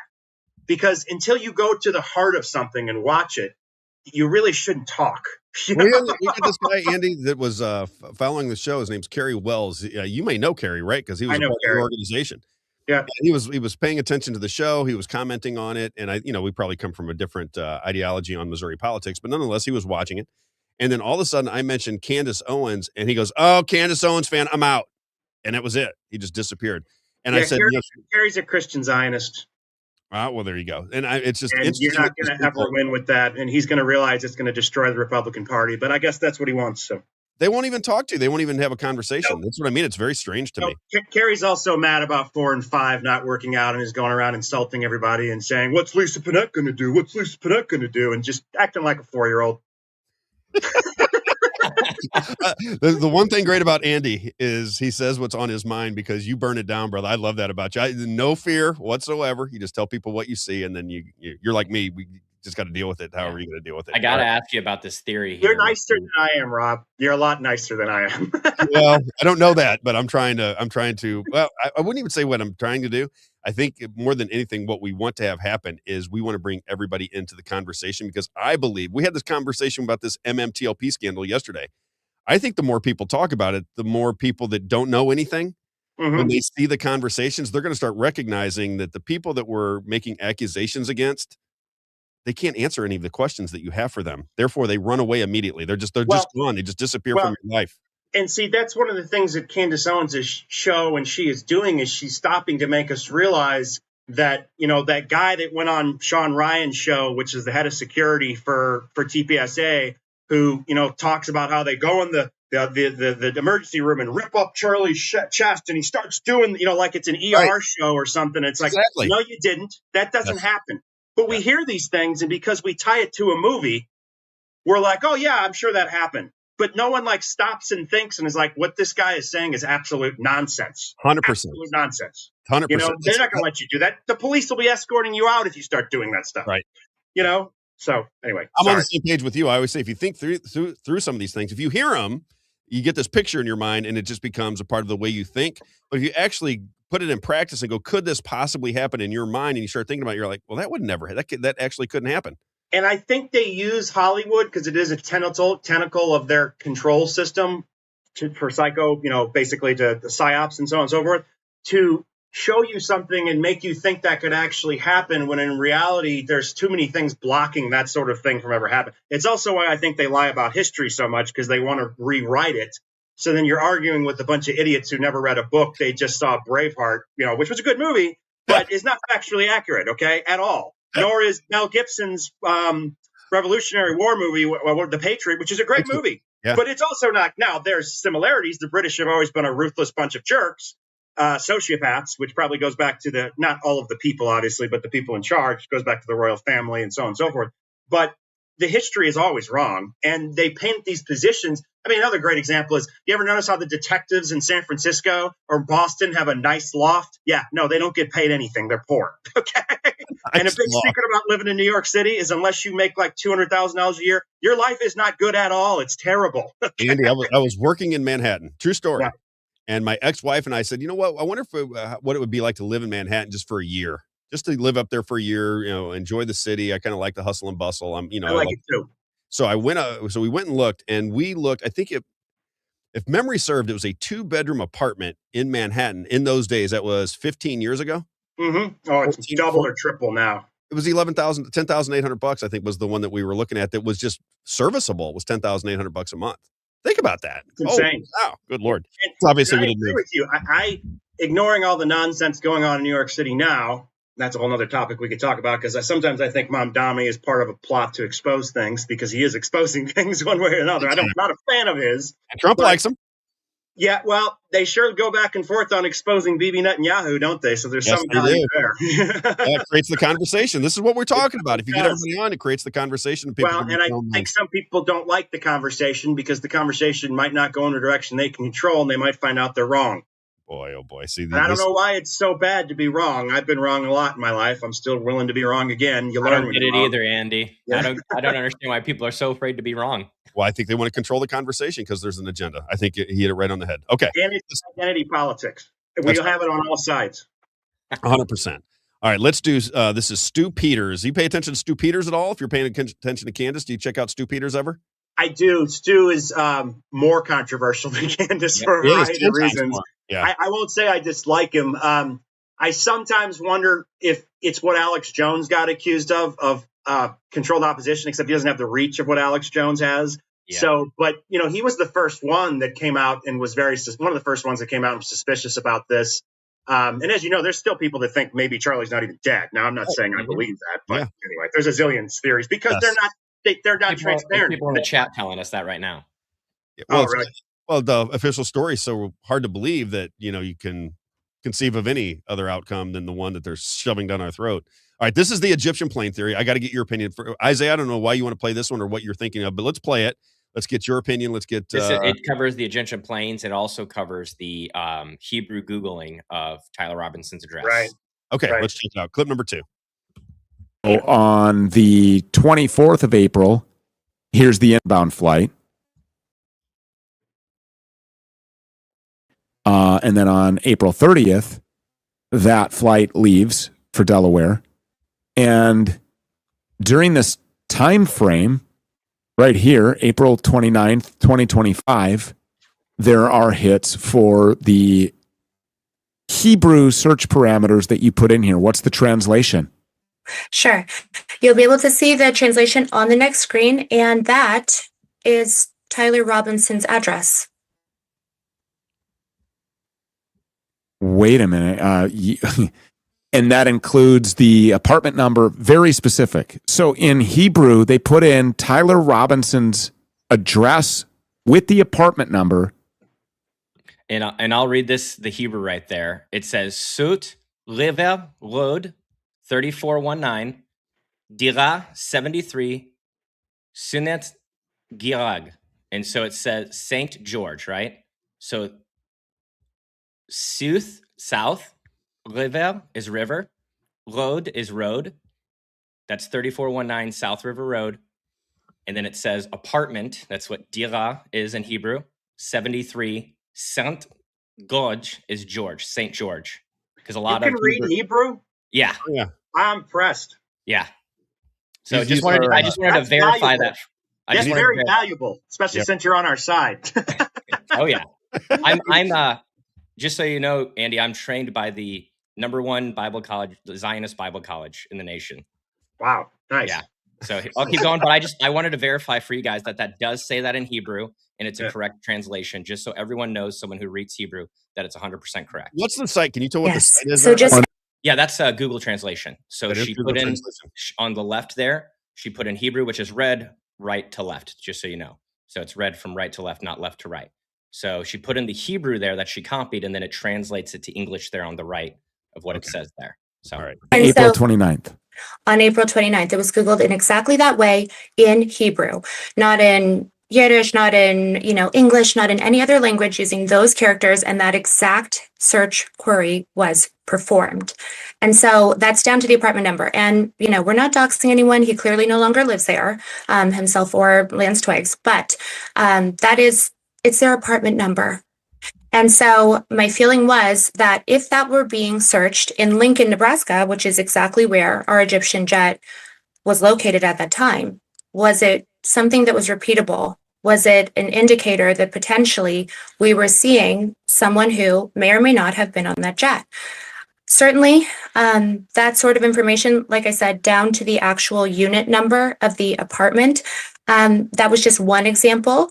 There are many, many more. But the thing that had occurred to me was that capturing some of those search terms in Hebrew could really, really let us narrow down exactly who it was that we were looking at. And if the hypothesis were true that it were Mossad agents, well, they would have a Hebrew keyboard and they would likely be Googling that way.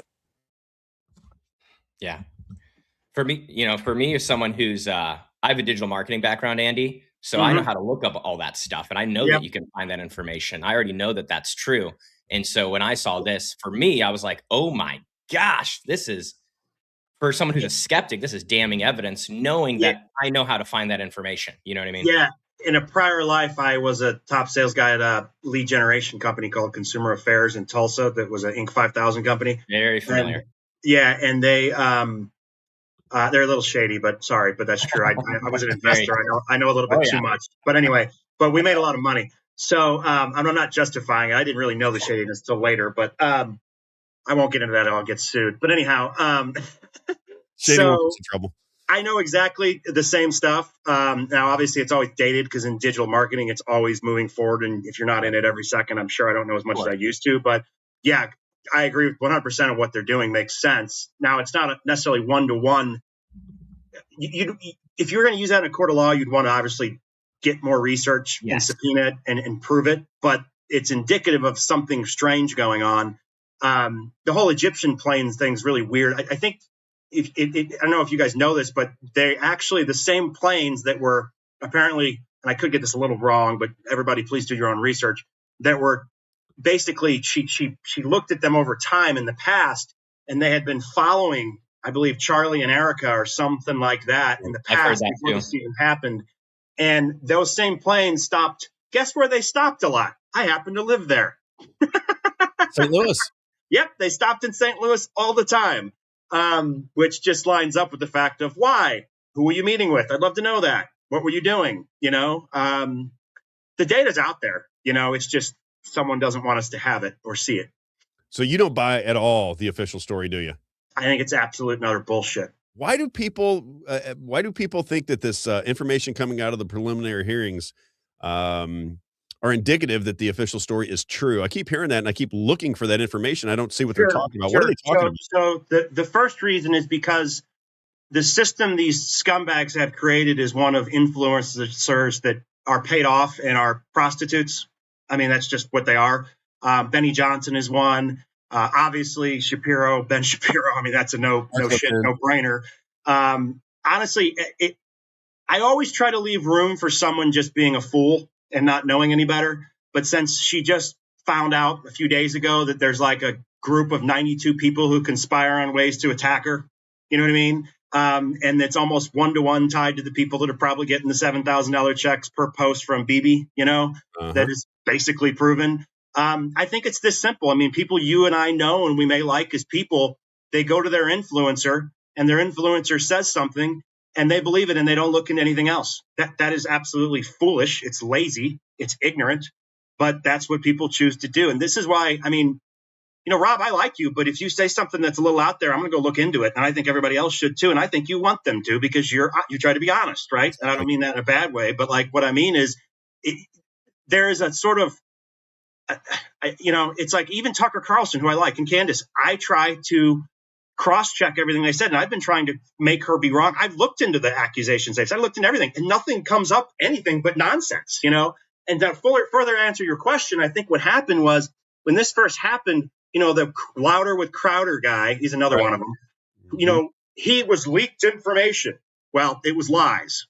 Because now what's come out is there's no real ties to trannyism with these two is come out, like the guy and the guy that was supposed to be the boyfriend and again, I'm not saying everything is completely, clear on all this, but he had some avatar that's tied to some community. So they sort of started making all this stuff up. Then the whole, the father turned him in. Well, that's apparently not true. The screwdriver thing just doesn't make any sense. How he was in one place at one point limping, it looked like he had something, then later was supposed to have the gun but was running and it didn't have the gun. There's all these things that do not make sense at all. And when we look at the history of the, JFK assassination, RFK assassination, I think the attempt on Reagan, although that's not necessarily known, but it seems like there was some weirdness there.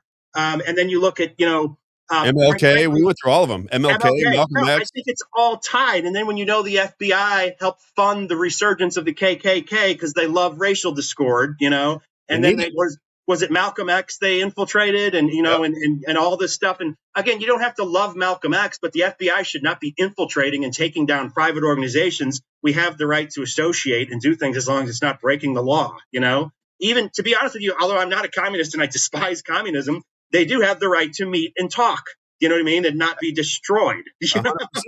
Exactly. It's just a political ideology. You can hate it all you want and think it's destructive to America, but they have every right to talk about it. I think we got played because it gets back to identity politics. Oh, of course he's a tranny. So then every moron conservative believes it, right? I mean, it's no different than, they want it to be a white guy that shoots up a school so then they can say it's all white guys on the left, right? Mm-hmm. Like, we have to be smarter, more moral, and quite frankly, more Christian than just jumping to these assumptions and allowing to manipulate us with psyops because of our own identities. Amen to that. I mean, and also this is, a very Christian principle is my neighborhood in St. Louis is a lot of gay guys, right? Yes. Here's the thing. My religion is not pro-gay. We're not, but it's the sin you don't like. I'm not necessarily mean to them. Now, I don't want to go hang out per se, but you know what I mean? But right. It's like, it's, come on, guys, learn to have boundaries and lines and put things in boxes and not have to fight every inch of everything, Yeah, it's just like, it's the same thing with like Israel. And if you don't support Israel, then you're an anti-Semite. Those aren't the same things either. They're just not. They all conflate it though. Everybody conflates those two things because it's convenient for their narratives. Yeah. Andy, I have a lot of friends in Israel that are still in the IDF reserves and things like that, and they hated Bibi, hated his guts, would tell me all the time, would argue with me. Bibi is not the right guy. He's terrible, blah, blah, blah. And then October 7th happened and they're like, no, he's the greatest. He's great. We need him. He's the wartime prime minister. This is the guy we need. I was like, what the heck happened to you guys? It's completely 180. I think they got scared, right? Because, and of course, the backdrop there with, hey, I'm Bibi. Qatar, will you take this money and go ahead and give it to Hamas? So that Hamas can attack Israel and then we can bomb them in the smithereens? It's so blatantly obvious. I think some people don't want to believe the world is as bad as it is, too, But anyway, we should circle this back around to the Candace thing. Right, I got. Let me keep you on track here. Yeah.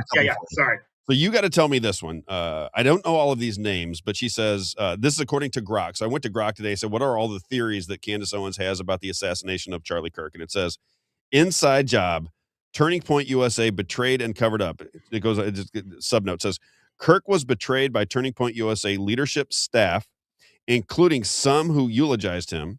It was an inside job with financial motives, leaked details, exit routes, lies about events, or a cover-up. Owens has urged donors to seek refunds and declared war on those involved. And then the names associated are, and I've heard these names, I just don't know who they are. Mikey McCoy or Michael McCoy, Justin Streif, Brian Harpole, Fort Hachuka. What's going on with these stories? Is she made the leap, or is she just hypothesizing that the people surrounding Charlie Kirk were involved in covering up his assassination? Well, the first thing I'll say is they like to take the things she presents and list her theories when she hasn't actually listed her theories. I mean, it becomes very blatantly obvious to most thinking people that something is off here very quickly when you're watching the show.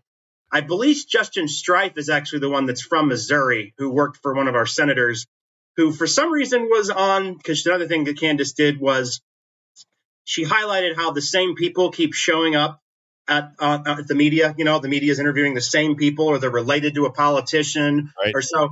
I believe it's Justin Streif. I could be wrong, but I believe he's the COO there. And he actually, if you remember the shooting in Kirkwood, which is still very shady, and I wonder if there's something weird that happened with it with Cookie Thornton, and I'm not saying necessarily there is. How many people were killed? How many people were killed? I don't remember. I'm sorry. Was it 4 people? Something like that, 4 or 5. I know the mayor ended up dying. That was in Kirkwood, Missouri. They were, yes, I'm from Kirkwood, this guy. So. He'd had enough of it, and he came in and he shot up a courtroom, if I'm not mistaken, right? Correct. What was going on at that time, though, in Kirkwood, and if people don't know this, is Kirkwood has become, it was always a nice community in my view. I grew up there. It's become a sort of tear down the middle-class houses and build McMansions, and a lot of sort of corporatist people have moved there, and it's become much more liberal too, which is something you've seen in the West Coast, that they seem to want to move. And honestly, the point that it started, and I personally think Kirkwood City Hall is a little dirty, but that's my personal belief. It was the same time the voting machines came in. So you see, there might be, and I saw this same situation going out in Walnut Creek, California, which is almost like a Kirkwood of the Bay Area, where around this same time, they start tearing down the houses, building big houses, and all of a sudden this small suburban community becomes this corporatist, pro-developer, whatever it is, mess that doesn't give a shit about the people that are originally there or the community. But I mean, I'm going on a tangent here. So Mikey McCoy was Charlie's, I believe, chief of staff or something along those lines, and he followed him around everywhere. The first thing that happened with Mikey is, he was on the phone when Charlie got shot, and he just stayed on the phone, and the way he acted just seemed sort of weird, and who he was on the phone with was something she called out, and they were all defending him, calling him the amazing Mikey McCoy. Who she's actually been the most focused on besides Erica lately has been Andrew Covet. Kovac, yeah. Andrew Colvett, when I was at the radio station, Andy, he was the liaison for the Charlie Kirk show and the radio station. And just some behind-the-scenes information. I've got to remember what it says. I'll try to find it. I'll be able to find it. I'll find it when we play one of these clips along the way. I asked Tracy Ellis a question to ask Andrew Colvett. So Tracy Ellis, for people who don't know, she owned the station where I was working at, along with her husband, Rick. And I said, well, ask him this. And she asked him, and the response back was not an answer. And I just thought that was so odd. He's a communications guy. The story of Fleischman Hilliard here in St. Louis, and how they were one of the creators of modern PR for Anheuser-Busch, and modern PR is basically lying. It's simple. It's lying. Yeah. It's what it is. They lie. There's books that basically say lie, right? So he has been caught in so many untruths, and then there's another guy, Blake Neff, who's on the show now. It's him and Colvett have sort of taken over. That's the bald guy? Yeah, he's bald. And ironically, I believe there was a guy with the last name who's his relative who was supposed to be at Fort Huachuca. So the Fort Huachuca story is, I believe, and I might get some of this wrong, and I would encourage everyone to look into this themselves. Don't take my word for anything. Fort Huachuca is basically a spy operation on the border in Arizona, and it has been for quite some time. Some guy went back there who had helped bust a drug cartel. I want to say it was in the 80s, and they basically punished him for it because, as we know, drugs and the federal government and the large, powerful entities have been all intermingled for quite some time. And the people they did take out, like Pablo and whatever, were either originally their assets or became their competition. I mean, it's all just dirty, right? So to get back to my point, what this guy saw down in Fort Huachuca was Erica Kirk, whatever the name of the security guy is for TPUSA, whose name escapes me. Tyler Farnsworth? Yes. Something like that? So I think that's it. I'm not going to say for sure, but yeah, I think something like that. That sounds right. He was the guy who was on Sean Ryan, and then Sean Ryan basically is implied he thinks he's a liar afterwards. It's the one that took the I think that was Farnsworth out of the cameras. Yeah. So, and that camera thing is an obvious why, and then, I'll get to the other thing is one of the reasons they think they took the camera out, besides seeing from a different angle, is the next day they came and they did concrete work. And this gets back to the prevailing theory was there was a microphone that exploded, right? And shrapnel went all over, and that would explain why his head and neck went back like that, as opposed to, and also it would explain why, his neck didn't break because, look, okay, maybe once in 1 billion times a 30-06 doesn't break a bone. Great, guys who want to argue. Congratulations. Most people who know guns and hunting or in the military or, something like that are going to tell you 30-06 is going to break a neck bone. Okay. It's just obscene to even say that.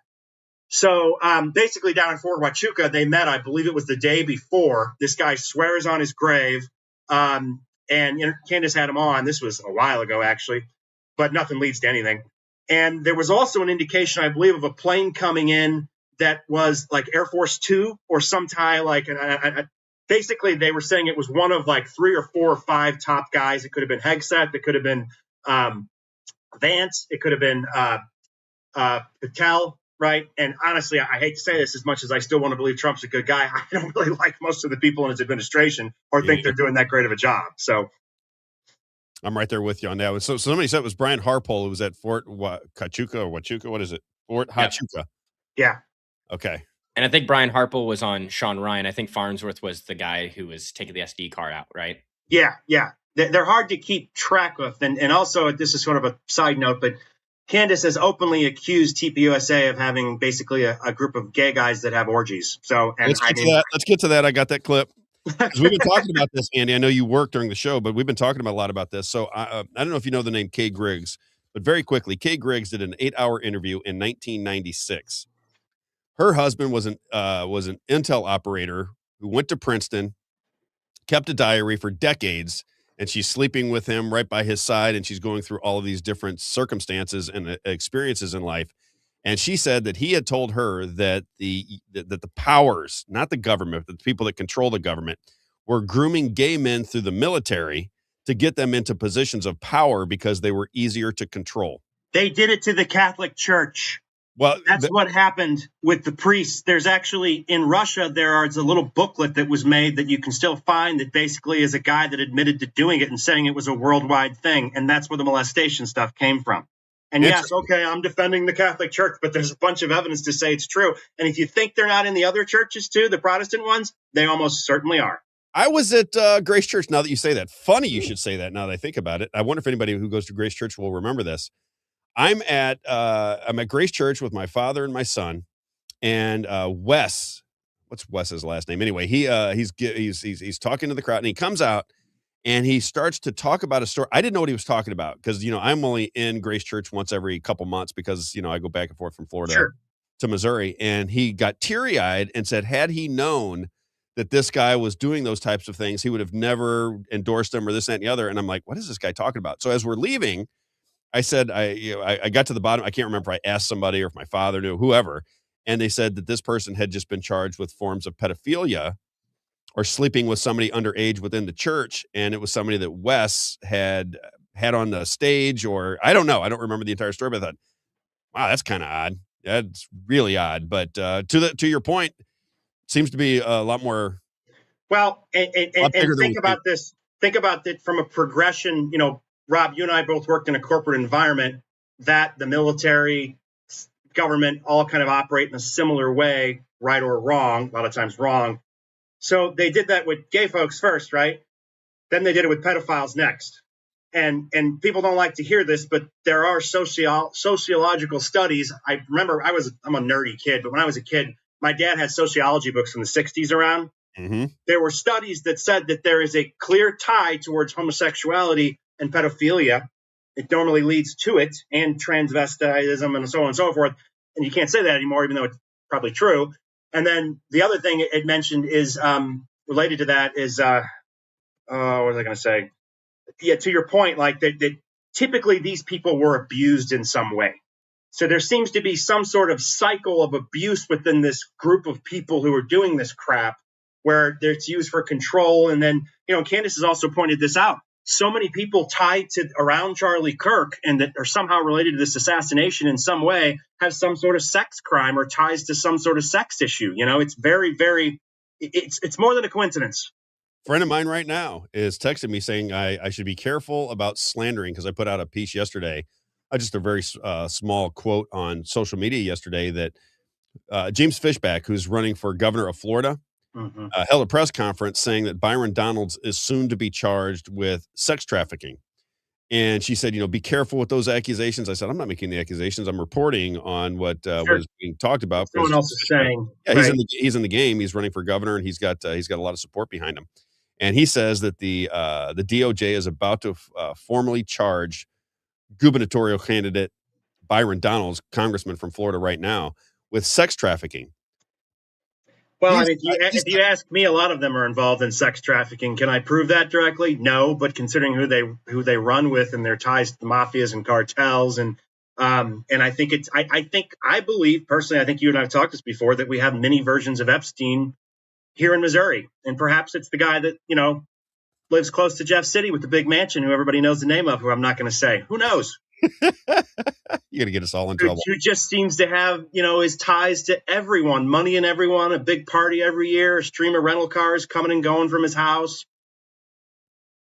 All fantasy, by the way. I'm just making it up. Yeah. And, everybody says that, by the way. All the insiders down there say the same thing. I can't say the name either because I want to get myself in trouble, but same deal. I think people who know, they know, and the other people wouldn't know what we were talking about anyway. All right, let's get into I just sent you this, Isaiah. So it's the most recent clip that I just sent you on email just a second ago. Got it, ready to rock. So this is what Candace Owens is saying about gay infiltration of Turning Point USA. Exactly what she's talking about. Here's what Candace had to say. At, Turning Point USA events, they're having gay orgies, and that this person is cheating on this person is sleeping with this person, an unbelievable amount of gay men that work at Turning Point USA, that they are working behind the scenes with the same PR agents, the same vicious crisis PR firms that employed Hollywood is now employing these groups like Turning Point USA, is now employing these influencers that are targeting your children. That is something that you have to pay attention to. Hollywood is falling and something else is rising to take its place. And in my honest opinion, it's more sadistic because it is targeting people through faith. And I just wanted to say that when I watched this, it's like a new dawn, a new chapter. I do wish, obviously, Perez Hilton, I hope he gets better. I hope he truly finds God and that he gets over whatever it is. And the first way that you're going to get over any spiritual demon that you're dealing with, that's why I do think this is a form of possession, is to be radically honest in your life. So we just started talking about this within the last, I've been talking about it for a long time, but on the most recent podcast, we just started talking about it. And it was funny because I thought people were going to get really upset with me, and I keep saying, listen, who you sleep with in your private life, that is between you, whoever you're getting down with, and the God. That's not my bed. I don't see that as my business. Right. So I'm just not on the same page with a lot of conservatives who think if you're gay, you should be, thrown off. No, and I get that. Just don't make me have to validate you. That's my point. Exactly. That's my point. Exactly. I mean? Or don't put me in a position where I'm supposed to pretend like it matches my values. Correct. I'm with you on exactly that. That's exactly how I look at it. At the same time. And don't hit on me. I've had that happen sometimes, by the way. So when we're looking at this gay operation, this goes back a long time where, according to people in power, many people in power, they used gay men to infiltrated governments with gay men so that they would be compromised and or controllable, what have you. And there seems to be a lot of smoke behind that fire because you're talking about the Catholic Church, which I know you're very well aware of. We're talking about Kay Griggs talking about this going through the military. And, you just look at a few of these military guys like Tom Cotton, I think is obviously gay to me.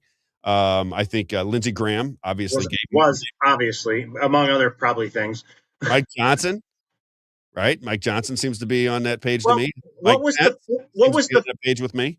Yeah, what was the speaker that, like, during Bush's first term, maybe, who was not sleeping, but there was a pollster that they lived together, and everybody was very suspicious of them. Yeah. You're talking about Frank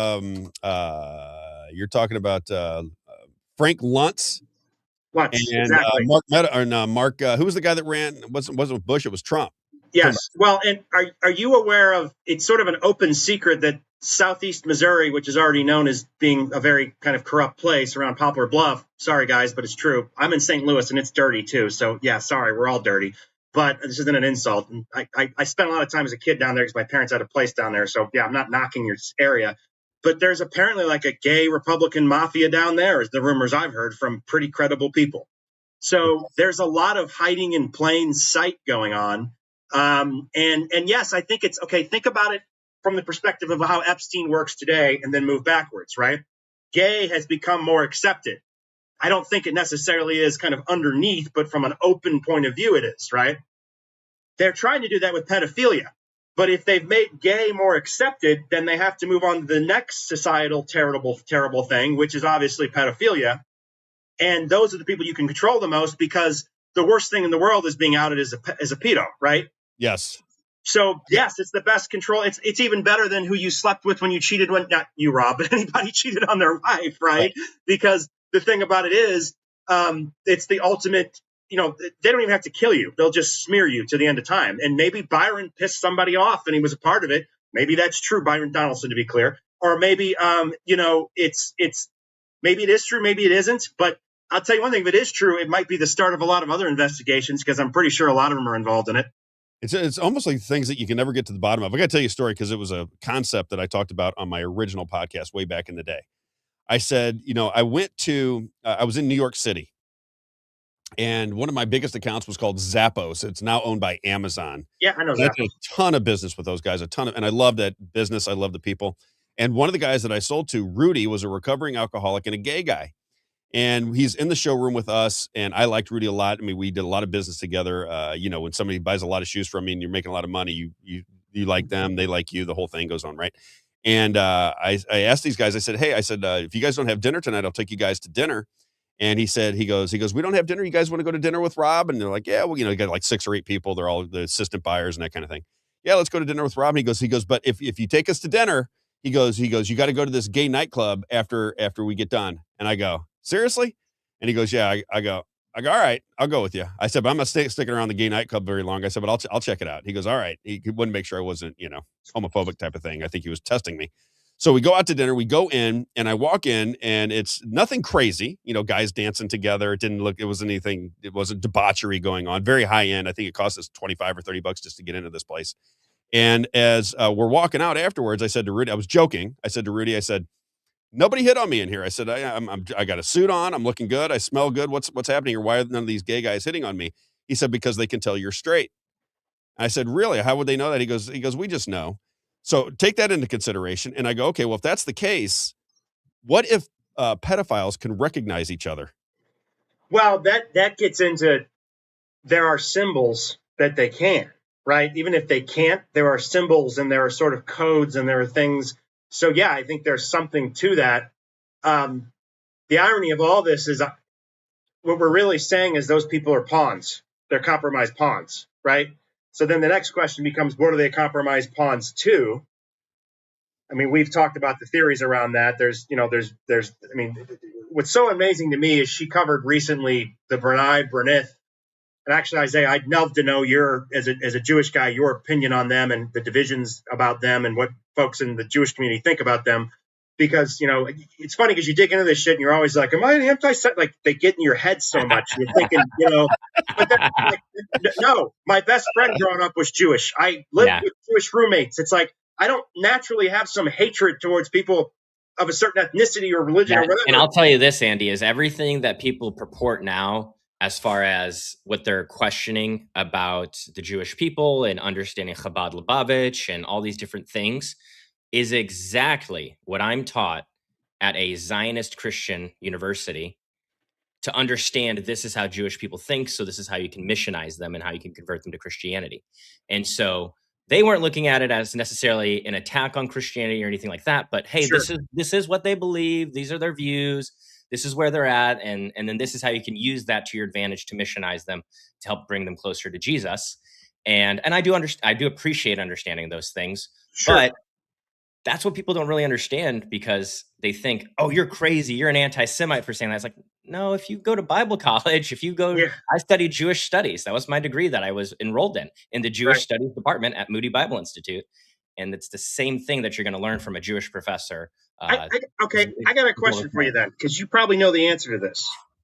So given that and man, this might go too deep. I'm sorry, Rob, if I take this down some crazy rabbit hole, but we go deep on Friday. Okay. Given, and Isaiah, this is a serious question, and I really want to know your answer to this because I'm really curious about it, and you're coming at it from, I think, a fair perspective as opposed to a biased one.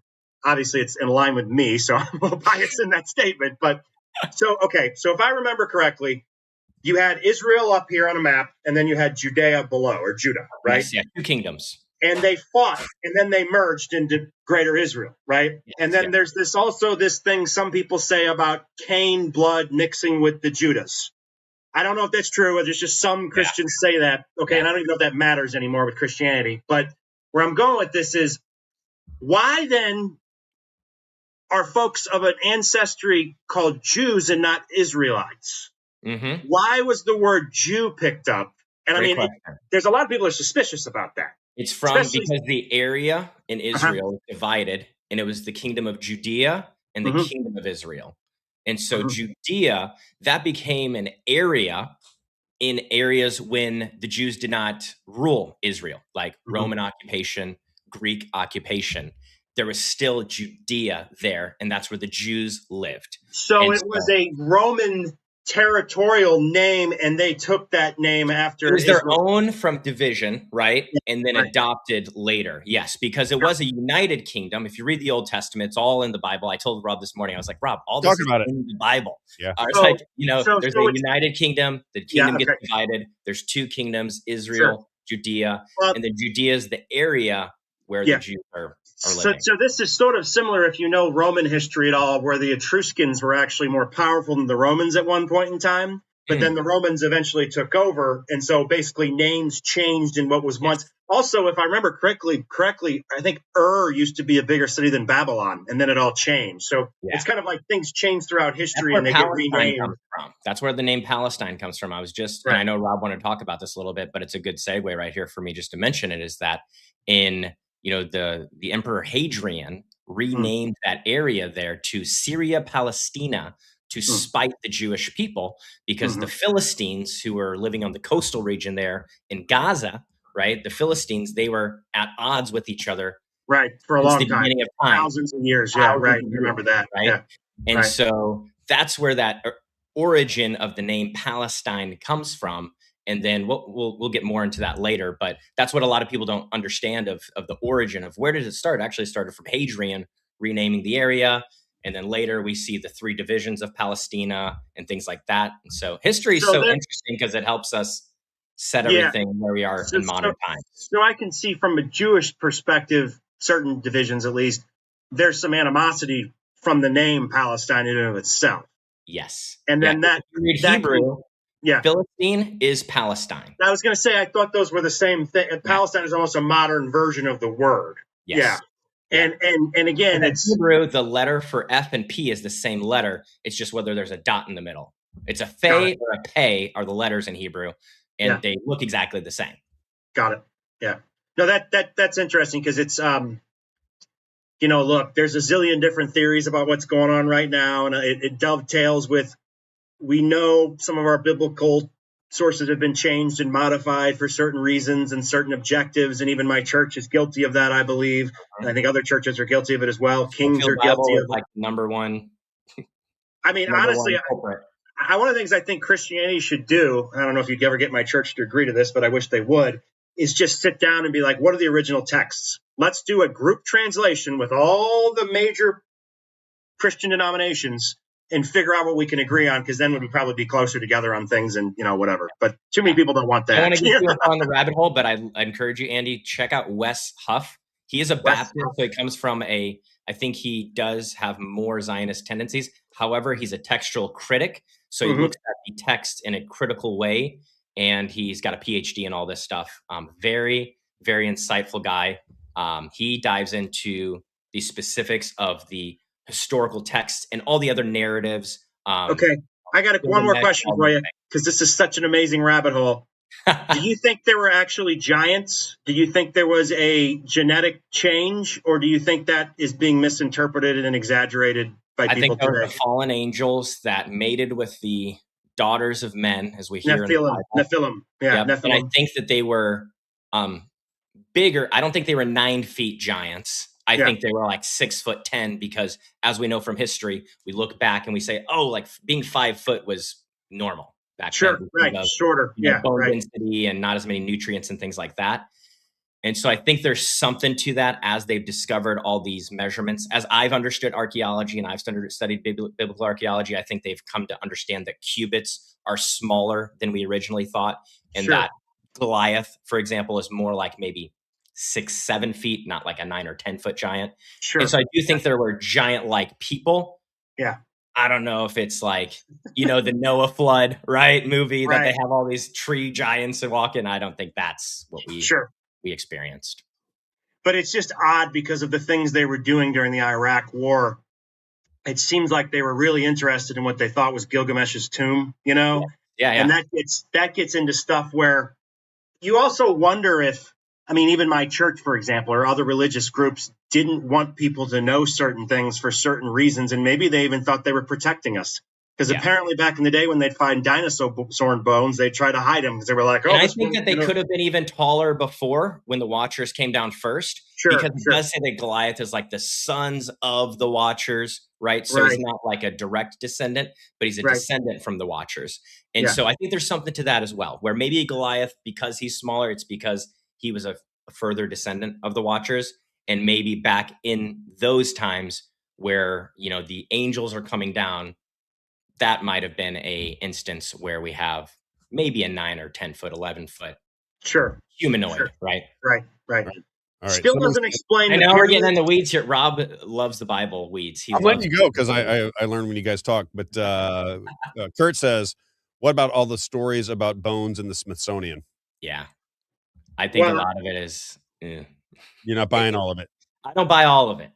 Okay. I'm not saying that it's not all of it, but I think that there's enough in there where it's like, I don't know about that. Let's roll to Joe Fells then. So we'll continue on with Charlie Kirk, but this is our show is kind of a stream of consciousness. So from what I understand, Andy gets along with us so well, Rob. Exactly. We can tie 7 different subjects together and make sense of it all.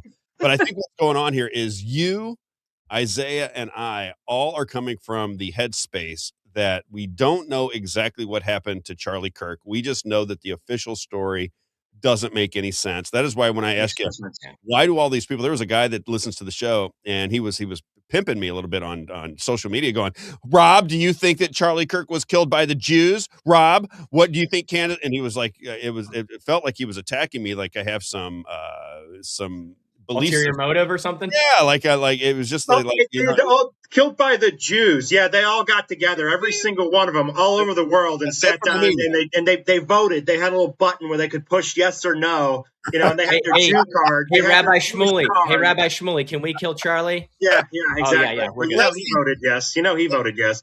But that's the impression these people have, though, that if you question these things, that you're attacking the entire Jewish race. Because ethnicity, religion, culture has been merged with one country, and it's not even true. It's not. Right. It's not true. There's, Isaiah, as I do, there are different political beliefs. There's Jews of different political beliefs all over the United States that don't necessarily agree with anything that's going on there. My grandparents were atheists. Yeah. My grandparents were atheists, and they took my dad to an Orthodox synagogue. That's right. So, and I mean, I guess the whole point of this is that they're using social norms and what has become established ways to limit speech is what it really is, right? Because look, I'm going to say something very aggressive that people are not going to probably agree with, but I think when we started limiting the use of the N-word, and no, I'm not going to say it, that was a version, and I don't go around and nor do I want to call people that name all day long or hardly ever, if ever, right? No, but what I agree with you on that. That was the beginning of it. If you can't say something, because here's the thing. Okay, great. Now we use a different word. You know what I mean? It's like if you're not changing anything. And not only that, I mean, not to get all deep into this, but that word was also used against other people. And I think people who've spent time in the South or even in rural Missouri know that it's not as simple as how it's been portrayed. And they create these narratives, which of course was meant to make a certain group of people angry and divisive against other people. The whole point. Of course, because it really goes back to divide and conquer, which is the British answer. And Isaiah, that's also a very interesting thing. I don't know how much you guys have covered this. I'm repeating this, but it's always interesting to me the ties to the Zionist movement and the British crown, i.e. the Rothschilds, which I basically believe have merged one way or another, the British crown and the Rothschilds. And then there's even a even darker thing where it's like, it seems like, to the extent that you believe in the Rothschild conspiracy, that they were willing to sacrifice, quote unquote, their own people for their goals. Mm-hmm. Yes. And I don't want to go too deep into that because we'll get into trouble, but and that's where you just start scratching your head and saying, what's really going on here? And honestly, I think to some degree, the Jewish people that believe certain things are victims of themselves of being psyoped, which you could say about the Christian Zionists. Yes, I mean, I'll tell you this. When you're 18, you have a free trip to Israel called Birthright. That's what they call it. They call it Birthright. You're an American Jewish person. You can get a free trip to Israel paid by the rabbis. All these Jewish organizations have raised money for you to go. And then on those trips, the organizers of the trip encourage you to engage in sexual activity with the people there so that you can find a Jewish spouse. Yeah. And so when you get to Israel, a lot of people, they want you to kiss the ground because you're home. That's what they tell you. Welcome home. Welcome home. You're finally home. And so and there's truth to that, but I think that's the psyop part of the psyop. And what I see from a cynical point of view is the British weaponized it. Mm-hmm. And they basically saw an opportunity. And I think they also knew that since Jesus comes from the Jewish people, there's a sort of historical holiness with the chosen people. Obviously, the covenants have changed, at least in my version and belief, but obviously other people don't agree with that, with the dispensationalism. But I think I think they've been weaponized, and I think they've been used, and I think there's other groups of people that have been, arguably, we've all been weaponized and used, to fight each other. 100%. A lot of racial issues in the United States, I think, are completely fake. If you really, that's one thing I noticed in New York City. When you have to ride the subway and you're stinky and sweaty with everybody, you kind of stop thinking about how you're better than them. But it's a little easier in California when you're riding around in your car and you don't have to interact with anybody. Right. Well, that's the whole Muslim thing. Yep. That's the whole Muslim thing. If you know and you associate and you work with and you deal with and you see a different culture, you start to recognize that the portrait that is painted by the American right in Fox News is just so far from reality. It's mind blowing, and yet you can't get people to buy into it. I mean, if I say anything nice about a Muslim person, especially when I was on the radio show, somebody would attack me. I'm like, but then they'll turn around and attack you for questioning anything that has to do with Israel or Judea. I mean, it doesn't make any sense. It's like it's okay to be a bigot with and here's the other thing. There's a line here too, which I think we all agree. No, I don't want Sharia law. I don't want to wake up and hear that, but nobody does. And I'm not sure that, except for a small percentage, even the Muslims are necessarily looking for that. And if they are, they're not going to get it as long as we just say no, So, I have 2 Muslim friends that I worked with, and they were very nice people. And, they could have been trying to convert me, but they did it very latently and answered my questions. And everyone's always trying to convert everyone. So just accept that. Right. But I remember walking in Central Park with my friend Saad Khan, who was effectively a prince from Pakistan. And, I learned a lot from him, and he didn't drink. So out of respect, I didn't drink. So we just smoked cigarettes together, which I'm not even a cigarette smoker, which is pretty funny, but it was kind of like something to do. And, I learned from him a whole bunch of stuff from the Western world that I think we were been propagandized going back. And look, there were issues, there were divisions, and the Muslim horde was scary in Europe in the 14 and 1500s. There's no way around it. But that's not now. And if we're going to be, and Candace says this and Tucker says this, if we're going to be looking at universal values, we have to actually look at universal values. And the liberals were always right about that. Now, they go too far sometimes, for sure. But to me, being conservative is not being a bigot or an idiot. And I think it's worse in Missouri. Rob, you may see it better in Florida because Florida has a more diverse population of people. Yeah. You know what I mean? And here, we're not that diverse. The city of St. Louis has become a little more diverse. And, I don't even want to use that because it's so overused by the left. It's annoying. But we are supposed to, as Christians, get along with people. And if you want to convert them, you don't burn them or hurt them or treat them like shit or try to threaten their mosques or whatever. At the same time, if they're illegal, that's a different thing. Get the hell out. I like the Haitian thing that just happened, with, I'm sorry, Atlanta Airport, you're going to have to find other workers. Worst airport in the world, by the way. I hate Atlanta Airport. I got to play this. Got Joe Fells clip ready for you. So let's do Joe Fells, and then Isaiah, I just sent you another clip. When you were talking about language, that reminds me of a George Carlin bit that I want to play because it's so perfect. I try to explain this to my friends and family. When you read historical text, you have no idea how language has changed over the course of 150 or 200 years. So your perception of what you're reading, you have no idea sometimes how words change, meanings change, and they do that on purpose because it rewrites history. You don't know what people are talking about because you weren't there at that time, so you don't know what the words mean. When I was a kid, the N-word, it was in the dictionary. Yeah.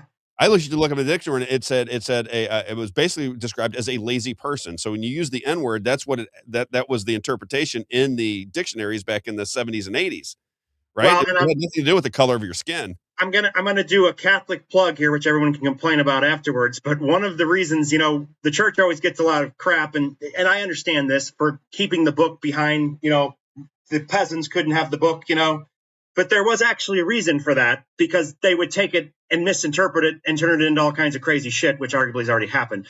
And again, at the same time, you can also argue the other way that you're withholding it from the people. You may have changed it, And again, I know the Catholic Church has corruption, but the point is, if you get an idiot to interpret something complex, it's not going to go over very well. and I'm sorry to some of your listeners who may get mad at this. You have no idiots on this station. But maybe your pastor in a rural small town in Missouri named Randy, who, was in jail for alcoholism 2 years ago, is not the guy you should listen to. Oh, my gosh. Did I say that? Yeah, I said that. Sorry. I think studying systematic theology is extremely important and, understanding. Evolution of it all, too. Yeah. And even if we disagree, that's fine. But let's be accurate. You know what I mean? Yeah. Dispensationalism was not something that was adopted by the early church fathers, for example. At all. And that's why I always say that I have more in common with the early Protestants and even the Christians that aren't Christian Zionists who kind of look at the book and what it means and even understand that some of it's been modified than you do with sort of this new. And Candace was calling it out on that clip you showed. It's evolving into they're trying to take Christianity and make that their new manipulation because they're seeing its rise. And I think they're exposed. I think it's already done because they're exposed. It's just a matter of people slowly figuring out what we already know. I hope they figure it out because I think that's exactly what is going down. That's my impression of what's happening. All right, he's going to play. Have you heard about this Joe Fells? I don't think so, but maybe.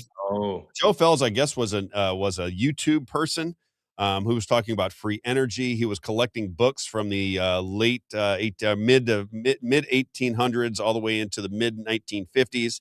And he claims that the Bible has changed over time. So he's got these Bibles from 150 years ago and starts talking about them, said he was going to put them online. And then all of a sudden at age 40, a very healthy guy is now dead. And, Isaiah and I were talking about, are these just more stories that kind of grab your attention, or is this guy really dead? I don't know anything about Joe Fells, but here's just a little clip of him to wet your whistle. I want to talk about him for just a second, and then we'll move on. Check this out. Fundamentally, But this belief had immediate.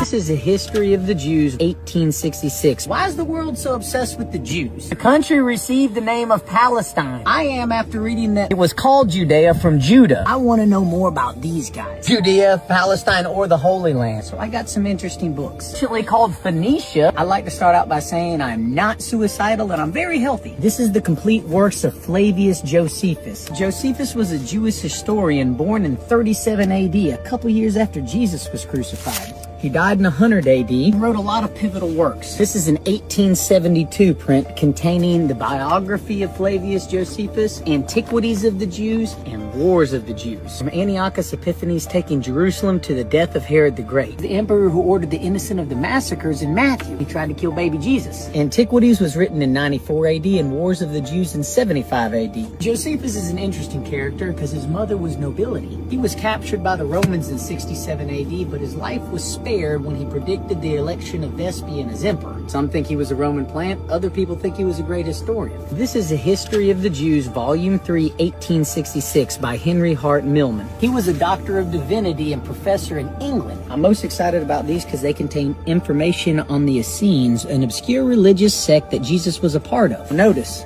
habits described, persecuted by the Romans, obscurity of their origin. Why is the world so obsessed with the Jews? Ever since seeing that color map of Palestine in the Bible, I've been wondering if they didn't get twisted back then and we're persecuting God's chosen people, the Palestinians, nigh to death, while the plant has been ruling the world. Why are we obsessed with this small, obscure strip of land in the Middle East? It makes no sense to me, but I figure if I go back about 150 years to Flavius Josephus and Henry Hart Millman, I'm going to find out the answer. And soon, I'm going to put them online so you can read them too. And once again, not suicidal at all. I have nothing against the Jews. I'm just extremely curious. And we all know, curiosity killed the cat.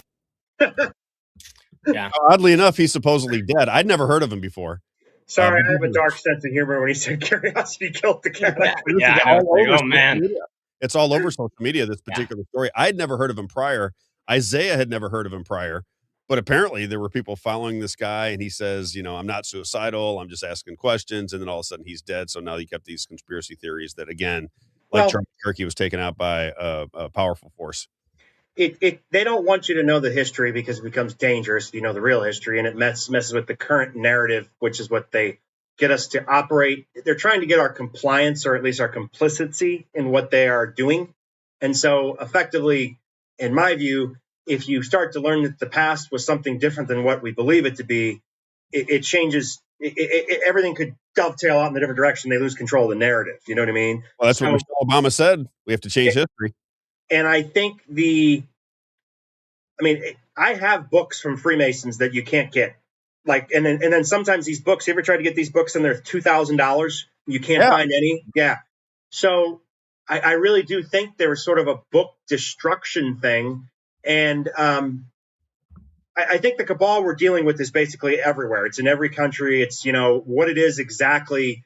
I mean, it could very well be a derivative of, call it heretical Judaism or some version of it. You know what I mean? But again, I'm not even sure that's actually the top of the pyramid. I think they might have realized with the Knights Templar, because there's a lot of suspicions that they got very corrupted. That might have been their first one, that they can use these secret societies to their own advantage, thinking they're helping them, when in reality, they're using them as pawns because they'll never get caught. At the worst case, it's the Freemasons. It's Brunei. I'm pronouncing that wrong. But anyway, it's like if you have these tentacles that can be thrown out, it never reaches the very top. Now, the very top is probably Satan, right? But I do think on Earth it is probably the royal family, the Rothschilds, which I think effectively merged with the royal family. But yeah, it's all meant to be. And the irony is, who else burned books? Who else got rid of books? And that's the really weird tie that nobody wants to talk about old school Germany and some of the, and then they moved the scientists over here, and whatever this issue was, whatever this entity was, it was somehow ingrained, I believe, in the Third Reich, and it came here. Well, Operation Paperclip, for sure it was here. It's just at what level? All right, Isaiah wants to make comment on that because we talked about it earlier. So what's your take? I mean, right off the bat, Jesus was not in a scene. There's no evidence of that. And so I don't know where he got that. He didn't show anything in there to prove that Jesus was in a scene. He said it when he was talking about a definition of an Essene. I don't know if you know what the Essenes are. Andy might know what the Essenes are. Robb, I've heard the name, but I don't remember. Please. Yeah. So if you, in the disciples, one of the disciples was an Essene. Simon the Zealot is what you'll know him as. The Zealot is the part that labels him as an Essene, because the Essenes were seen as religious zealots. And so they were, that's from the Qumran scrolls, right? They held up in Masada, different things like that. These different kind of stories that you can look into for these scenes. But Jesus was not an Essene. So I just want to make sure we correct that. There's no evidence of that. I mean, you can find all those old books. You're definitely not going to find anything about Jesus being an Essene. He was born in Bethlehem and raised in Nazareth, and that's nowhere where the Essenes are. And so just want to correct that, because I don't know where he got that. He just said it without providing any context, but wanted to correct that. And then two, I was telling Robb this morning, Andy, as someone who's, trained in the background of all this, it's not out of the norm for me to hear that Palestine was called that, right? That's exactly that matches the timeline of what it was being called during history. And so that's what I was telling Robb. I was like, this is really sensationalized, because he's using something that I already know because I was trained in this. I already knew that. We already know this. If you know it, right? It's just that it makes it seem like it's not known, because it's not, this is special knowledge. It's being hidden from you. And it's like, no, I mean, we learned all of that. We have to be very careful about all of that, because they can get us down a rabbit hole to make us look like fools. Yes. And I'm always careful of that. And I've honestly, since a year has gone by, I can't believe it's been a year since Charlie Kirk's been shot, and I've been watching Candace Owens. I've always been afraid she's going to go down the wrong rabbit hole and look like an idiot. Yeah. But quite frankly, I don't think she has. She's made a few mistakes that, she's owned, like saying this or that. No, we all do. How are you going to have conversations or learn anything unless you do, and people need to be a little more forgiving. And now when bad intent is there, it's a different story. But it's I know exactly what you're saying, because, what was going on during the whole kind of, when we were in the wilderness and we still feel like we're in the wilderness, when Biden was in there after, Trump lost in 2000, was all the Q stuff came out, and all these podcasters were creating stuff and sort of exaggerating and taking this stuff to a new level and just confusing people. And so it's really made it hard to figure out what's true or not. You really have to do your own primary research. So you think that's the deal? That's my argument with everything. So what happens when we talk about things, and I think quite logically, I'm not a conspiracy theorist in any way, shape, or form. I just see conspiracies and I go, well, that looks like a conspiracy to me. Let's delve in just a little bit harder.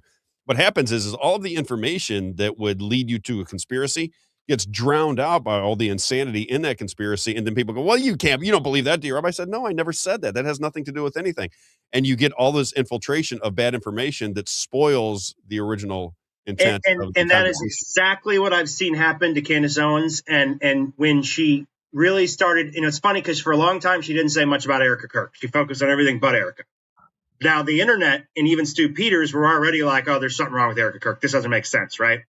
And the moment she started calling out Erica Kirk's name is when they started attacking her. And the Fort Huachuca thing also was a big thing, too. Remember Dana Lash with the widows? Widows! Yeah, exactly. Widows! She's from Missouri, by the way. What an embarrassment. I rode on a flight with her to New York City one time. Oh, were you? Tiny. And she's a little bitty thing. She's one of them. So, but what I was going to say is they tried to muddy the waters, and Ben Shapiro was even accusing her of things before she even said it, which to me looked guilty. You know what I mean? Because it's like you're trying to lead the plot to make the accusation before she can, to almost dilute it when she actually does say it. Mm-hmm. There's a lot of psychological tricks going on there. I'm just amazed at how many of our fellow conservatives and, I know Democrats and moderates, and this is where I think Tucker and Candace are growing. And if they start a new party, Republicans and Democrats are both in a lot of trouble. Is they have credibility and people believe them, and they're not believing, when you see these people attacking from the other conservatives, I automatically discount them, because I'm like, did you watch it? So you're either lazy or a liar or you're compromised, and I'm going to go with all three, That's what my buddy told me about Nick Fuentes.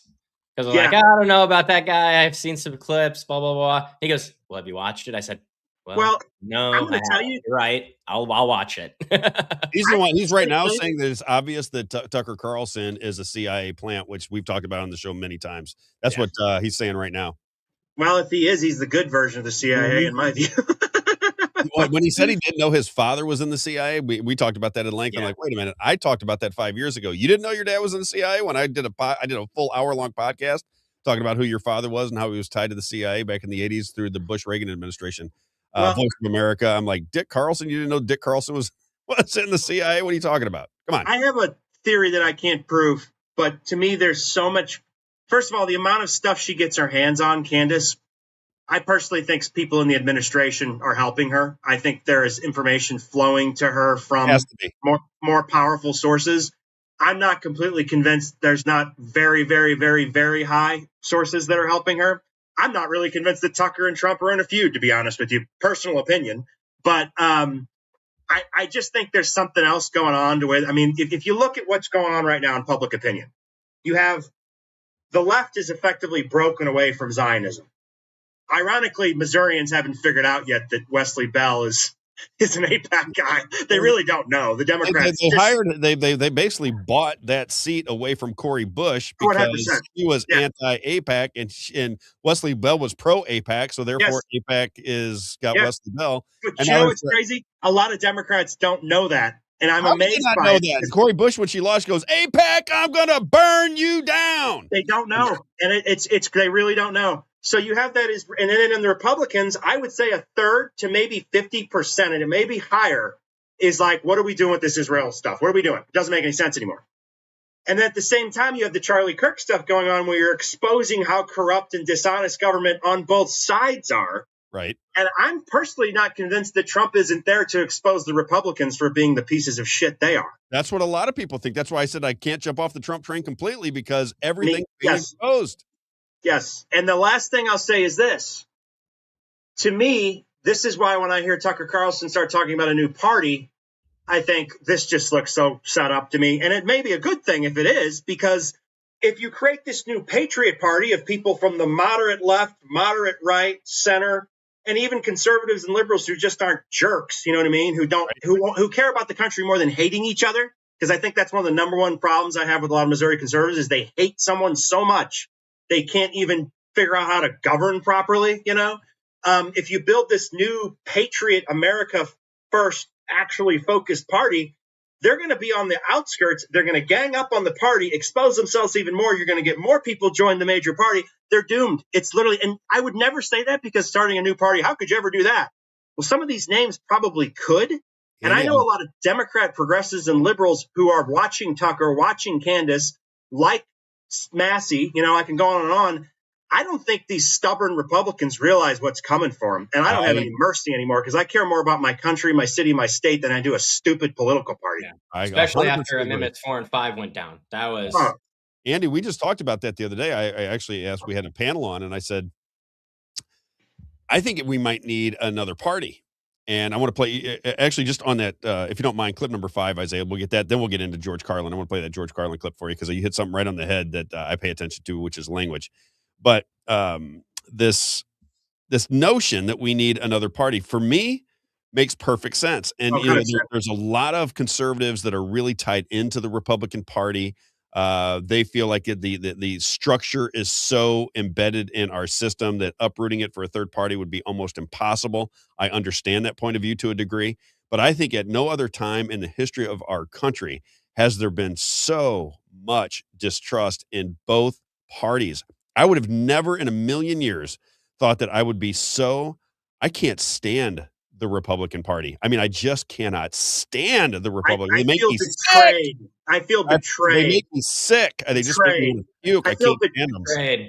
Yeah. I feel betrayed by people in Missouri that I've worked with who don't want to hear my point of view on data centers and spit in my face about it. Kirk Hilsinger and some other person I won't mention because I still consider him a friend. But, you know, I feel betrayed that they won't listen to us on 4 or 5. I feel betrayed. They're still yelling at us and calling us names on 4 and 5, even though they lost embarrassingly like a bunch of fools.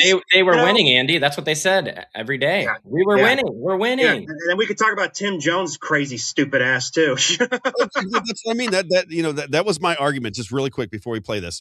My argument was, who do you align with within the Republican Party? Because the Republican Party is just a group of people So if you can only say that that you like 5 or 10 people in the General Assembly that call themselves Republicans, well, that's not a party. That's a group of people within the framework of a party that they think they need in order to have any political power. But what if you just took all of those people out of the right and the left, and then half of the country? We had Dr. Shiva on the show. He said, Rob, just look at the numbers. There's more independents now than Democrats or Republicans in this country. He goes, if we just said we're not going to vote for this two-party system, which is really one party, and we said all those people in the middle, we're going to give you another choice, not Democrats or Republicans. Here's what we believe in. People would be drawn to it because there is not enough enthusiasm for either party right now. I tend to agree with that. People think I'm crazy again, and I know you're crazy, Andy, but people think that I'm crazy, and I'm like, I think if ever there's a time to do it, it's now. No, it's right now, 100%. I don't think the Democrat voters, I don't think they are in line with the Democrat ideology that goes for transgenderism and this insanity on the left. And on the right, same thing. They just lie to your face over and over again, tell you one thing, do another, betray you, then try to gaslight you, call you an idiot. And I'm like, wait a minute, I thought we were on the same team, and I'm the bad guy for telling you guys you need to get done what you told me you were going to do in the first place. But now that you get it done, you're mad at me for opposing it? You're gaslighting. Get out of here.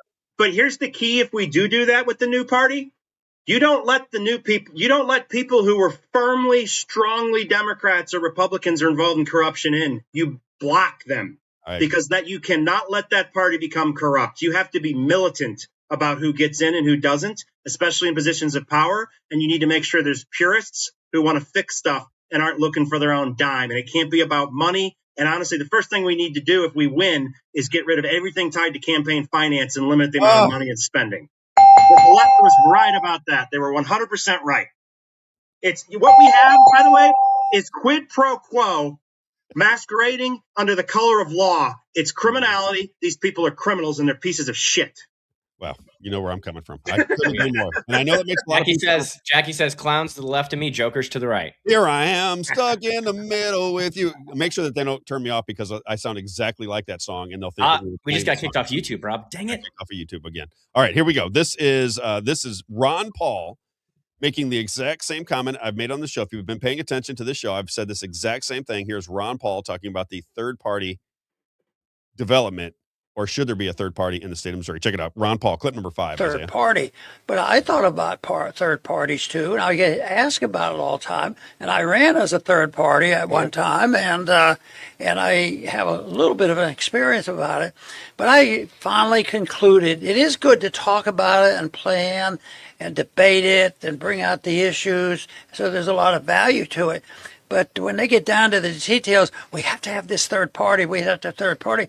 And I said, well, I just can't get enthusiastic about it. It's tough. The opposition is so powerful. Yeah. And besides, why don't we just start working on a second party? Yeah. That's where our problem is. The two parties are the same. And it's easy to list the things that they're very similar on. Is one party known to want to get rid of the Fed and have sound money? No. Does one party say, we're bringing troops home? Sometimes one party will be more interested in bringing troops home than the other. But no, the troops stay in.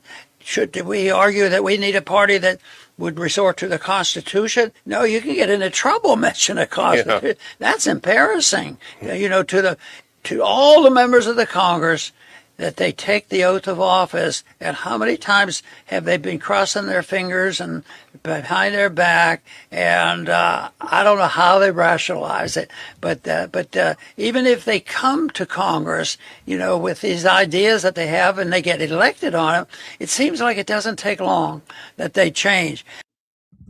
Mm-hmm. Happens in Missouri too. That's what I'm saying. This is commonplace throughout the country. I'm in Florida right now. And I got getting into the middle of Florida politics because of Ann Vandersteel. She is supporting the former Speaker of the House, Paul Renner. I went and met with him. I met with her. I met with some insiders in the political system here in the state of Florida. It's the same thing. Everything's the same. Everywhere you go, there is an establishment group of people that have power. They suck. They all have the same ideology, which is Israel first. I'm just telling you what's going on. Israel first. Lie to the people every chance that they get. Gaslight them if they disagree with them, humiliate them if they disagree with them. That's coming from the Republican Party.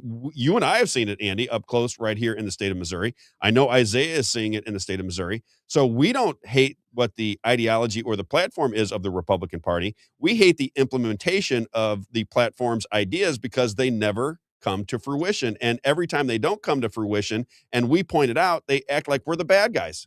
They've captured our voice, our opinion, our values, packaged it in this corporate BS, and then on the media, they represent as if they talk for all of us when they don't. And so what we need to do is create a separate society or a separate group, a separate party, obviously is where I'm going with this, that they're not a part of because they've corrupted what is supposed to be ours. So we have to take our ball, go home, and create a new game, you know? And I honestly believe if that were to happen, if Tucker and whoever else, you know, Joe Kenner is involved in pushing this forward, I don't know, you know, if they can move quickly, if they can get money, if they can do that, I think by 2028, these guys could get right now. You need to get elections fixed. And that may be where they don't want to do that either. What is that? They don't want to do that either. They don't want to do that. But the thing is, real quick. I'm still not convinced Trump won't do it. I'm hoping you're right. But and you got to remember, he was a Democrat, so I'm not completely convinced he actually loves Republicans. He certainly gets after him, that's for sure. Yeah. But look at this. You got the state of Missouri. Denny Hoskins wins an election on the idea that he's going to get rid of tabulating voting machines. He ran on that idea. And just gives up. He becomes the Secretary of State, and all of the Republicans. If you ask him, he goes, "Oh shucks, we tried, but we just can't do it." The Republican Party wants to do it. No, they don't want to. Well, why? It's an easy win. Conned. When I went to Denny with evidence that, well, let's say it's circumstantial, but if you looked into it, you would have found it, that they were rigging elections in two of the wards here in St. Louis City. He's just like, "Oh, okay, talk to this guy. Oh, great, I'll have a good time." I'm just like, you don't even care. And it's obvious you don't care. And the fact that you don't care makes me not like or trust you. Mm-hmm. That's basically what we were telling the MMTLP people yesterday, Rob, is, you know, they want Trump to care as much as they care about the situation. I don't think he's, you know, with the letter and everything. Well, they see Trump as the guy that sits above the Republicans and the Democrats. Yeah. They see him as, and he may be, I'm not, look, I always leave room for me not seeing things clearly. All I know with Donald Trump, I've said it 1,000 times, is he promoted genetic therapies that my family members and friends took that killed them and destroyed their bodies. I watched way too many people suffer from it. Therefore, it's very difficult for me to go, well, that was 5D chess. Because when he says, well, I had to listen to Fauci, they were going to shut down the society. First of all, the federal government can't shut down society. We have the 10th Amendment. That's number one. And number two, anybody with a functioning brain had to watch Darth Fauci for 5 minutes, knew that he was lying. He went from one channel to the next every week and said different things. It didn't take a brain surgeon to figure out the guy was lying. And I detailed it on my original podcast, so I know that it was easy to diagnose, but yet Donald Trump and the people surrounding Donald Trump just couldn't quite figure it out, as they were telling everybody to go out and get their vaccines and their boosters. It's developing so fast, Rob. We're just trying to keep up. It's developing. It's hard for me to reconcile it. It is. It's my sticking point with Donald Trump, amongst many other things. But again, who knows what the man's up against? I don't know. Hey, guys, I got to jump. I'm sorry. You leaving? You got to go to work? Do you want to play that Carlin thing? And then let's play the Carlin thing. You get because you're talking about language. So let me go back to it. You were talking about language. Yeah. Here is what George Carlin had to say about language and the softening of language. Check this out. George Carlin.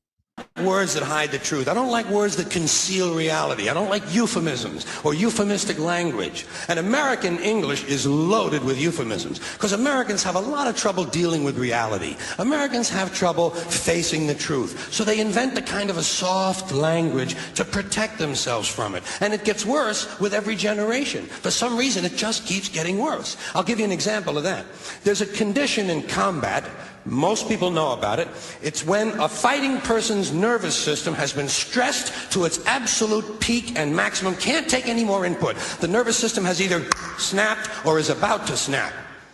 In the First World War, that condition was called shell shock. Simple, honest, direct language. 2 syllables. Shell shock. Almost sounds like the guns themselves. That was 70 years ago. Then a whole generation went by, and the Second World War came along, and the very same combat condition was called battle fatigue. 4 syllables now. Takes a little longer to say. Doesn't seem to hurt as much. Fatigue is a nicer word than shock. Shell shock. battle fatigue. Then we had the war in Korea, 1950. Madison Avenue was riding high by that time, and the very same combat condition was called operational exhaustion. Hey, we're up to 8 syllables now. And the humanity has been squeezed completely out of the phrase. It's totally sterile now. Operational exhaustion. Sounds like something that might happen to your car.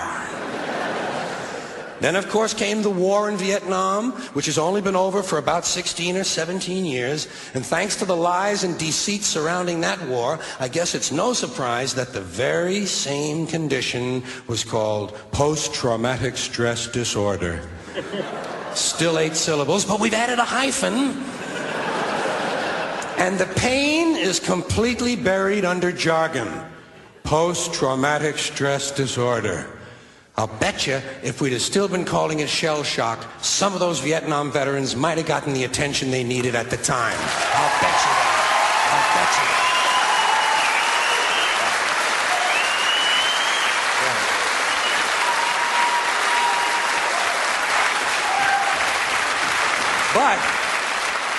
But it didn't happen. And one of the reasons is because we were using that soft language, that language that takes the life out of life. And it is a function of time. It does keep getting worse. Give you another example. Sometime during my life, toilet paper became bathroom tissue. I wasn't notified of this. No one asked me if I agreed with it. It just happened. Toilet paper became bathroom tissue. Sneakers became running shoes. False teeth became dental appliances. Medicine became medication. Information became directory assistance. The dump became the landfill. Car crashes became automobile accidents. Partly cloudy became partly sunny. Motels became motor lodges. House trailers became mobile homes. Used cars became previously owned transportation. Room service became guest room dining. And constipation became occasional irregularity. let that roll, because this was the part that I love. Yeah, let that roll one more time. When I was a little kid, if I got sick, they wanted me to go to the hospital and see the doctor. Now they want me to go to a health maintenance organization or a wellness center to consult a healthcare delivery professional. Poor people used to live in slums. Now the economically disadvantaged occupy substandard housing in the inner cities. And they're broke. They're broke. They don't have a negative cash flow position. They're fucking broke. Because a lot of them were fired. You know, fired. Management wanted to curtail redundancies in the human resources area. So many people are no longer viable members of the workforce. Smug, greedy, well-fed white people have invented a language to conceal their sins. It's as simple as that. The CIA doesn't kill anybody anymore. They neutralize people. Or they depopulate the area. The government doesn't lie. Oh, did it cut right there? Oh, no, I heard you say something, so I just... No, let it it's like a 15-minute video. Yeah, I think he's right in the middle of it, though. This is it. Engages in disinformation. The Pentagon actually measures nuclear radiation in something they call sunshine units. Israeli murderers are called commandos. Arab commandos are called terrorists. Contra killers are called freedom fighters. Well, if crime fighters fight crime and firefighters fight fire, what do freedom fighters fight? They never mention that part of it to us, do they? Never mention that part of it. Freedom fighter. And that what he said right there is very indicative of what I talk about all the time. It's the language that paints the picture, but you're never questioning the language. He's right. He said when the Israeli fighters do it, they're freedom fighters. When the Arabs do it, they're terrorists. What is the difference? If Israel is bombing Lebanon right now, wouldn't the Lebanese people that are being destroyed, or their homes being destroyed, or their infrastructure being destroyed, wouldn't they see the Israeli government as terrorists? But if it's reconfigured through language, all of a sudden they are freedom fighters because they're trying to expand and they're the good people. And then the people that are pushing back against them are now labeled terrorists. And in your mind, you think freedom fighter and terrorist, you side with the freedom fighter, you don't side with the terrorists. And I think it's a lot to do with language and the manipulation of minds and stories and everything else. a perfect example of it. When you were talking about that, when you said, you take the N word out of the vocabulary, horrid word, if it's used improperly, but it does soften the language, and you have, you have a society where anything that is offensive can no longer be done or said, or people just absolutely freak out and take your meaning out of context. Yeah, and corporate HR is probably the kings of that, right? Like Big time. They're never going to tell you what's really going on, and they'll put these words around things that, like, fired isn't fired, it's terminated or no longer with the company. Nobody can ever tell the truth about anything, and I think it's created distrust, more than anything, and it's really a code, right? They're coding beliefs and opinions and everything into the words, whether they want to neutralize bad things or they want to make bad things good or reverse everything. And unfortunately, and again, I think it's tied to Hollywood and everything else. They're controlling our perceptions of reality. Absolutely. And I think probably all three of us have always probably been irritated by people that we feel like are too easy to believe the narratives and not think for themselves. But then you're called the crazy guy. Yeah. So, all right, Andy. I hey, know you got work to do, brother. Thanks for spending so much time with us. Good talking, guys. I'll see you soon. Have a good one. You got it, Take brother. care. Bye-bye.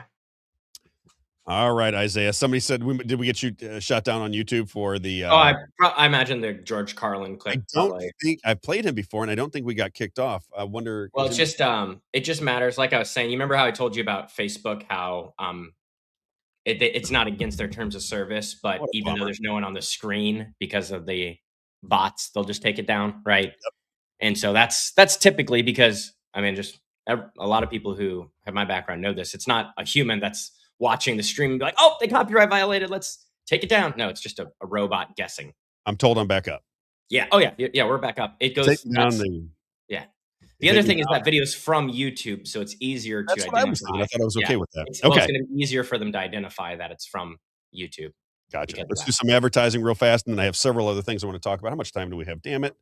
Time gets away from me. I only got 20 minutes. We'll run through some of these things I want to talk about. Did you see, if you're into Missouri politics, did you see the corporate infiltration of the Republican Party 2 days after they get elected? I just want to go through a couple of those companies, and I'll show those. It's just the primaries, too. They're not even fully elected yet. It's something else I got to tell you. All right, let's do Valvoline Express Care. Valvoline Express Care, our good friend Tony Clark. Listen, if it's time for an oil change, you have to think about these guys because they're keeping the operation running. Valvoline Express Care, our good friend Tony Clark. You can get coupons at Valvoline-Express Care. So if you want a coupon for your next oil change, you're going to get one sooner or later. Use our guy, Tony Clark. Valvoline-Express Care to get your coupons. He has locations in Highland. Let me see if he's got there. Cape Girardeau, Missouri, Highland, Illinois, Troy, Illinois, Lee Ferry Road, Warrenton, Missouri, Mid Rivers Mall Drive, St. Peter's Parkway. Get out there, get your oil change. He says that everybody comes on the weekend, so when you get an oil change, just do it with Valvoline Express Care and a good friend, Tony Clark. As he likes to say, 15 minutes from bay to on your way, no appointments, no sales pressure, all Valvoline branded products. Valvoline Express Care and Tony Clark. Again, if you need coupons, Valvoline-Express Care. If you want to look locations for Tony Clark, Valvoline-Express Care. Go to locations and you can find one of his retail shops, if you will. My wife was telling me the other day, she's like, I didn't realize there was so few Valvoline Express Cares until we had moved to Florida back in the day. And we were looking for Valvoline and there is none. Really? I didn't realize that. Yeah. All right. What about Grace Hauling? Have we talked about Grace Hauling yet? I don't think we've talked about Grace Hauling, and we should. GraceHauling.com, GraceHauling.com, GraceHauling.com. Our good friend Gary Schneider. He's been around since 1998. Great business. The reason you see so many trucks, dumpsters, and cans with Grace on the side of it is because people like doing business with Gary Schneider. 2, 4, 6, and 8-yard dumpsters for any commercial business that's listening today. We suggest you use GraceHauling.com. If you're a residential customer, trash, recyclables, yard waste, and bulk pickups. GraceHauling.com, GraceHauling.com, GraceHauling.com. And then we've got, he's still on vacation, I think, my man Mitch at RocketCareers.com. Very simple. Very simple. RocketCareers.com. If you're a small to medium-sized business, they take over human resources for you. They'll find the right people, put them in the right positions for you, so you have great talent within your business. They know how to vet these people, and they have a network from coast to coast. Talent recruiting, it is always RocketCareers.com, ROCKIT careers.com, 636-778-2419. And if you're out of work, if you hate your job, if you just can't take another day of that gig that you have, you're sick of it, just don't want to do it anymore, launch a new career with rocketcareers.com. 636-778-2419.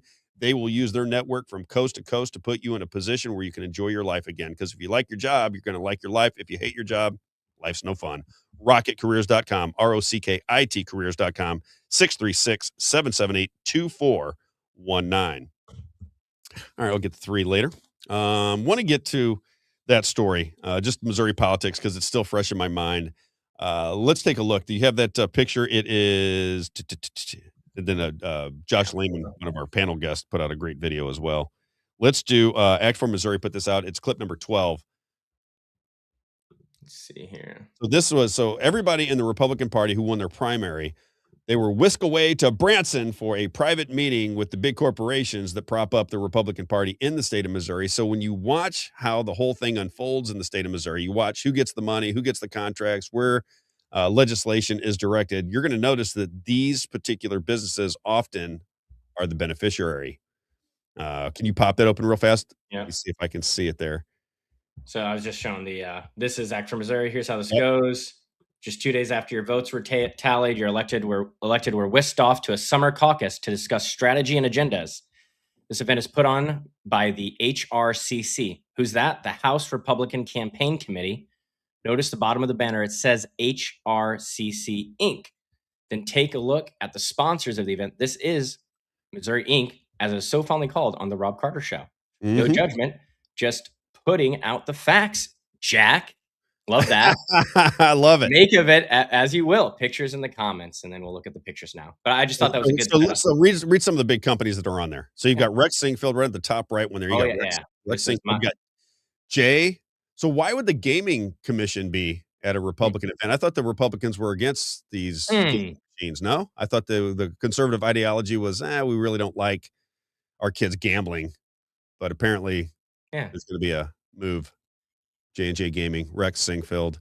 If we go down a little bit, what do we got there? Who's Bob Brinkman? Is that the construction company? Brinkman? Ameren UE, shocker. Missouri Retailers. Ameren, yeah.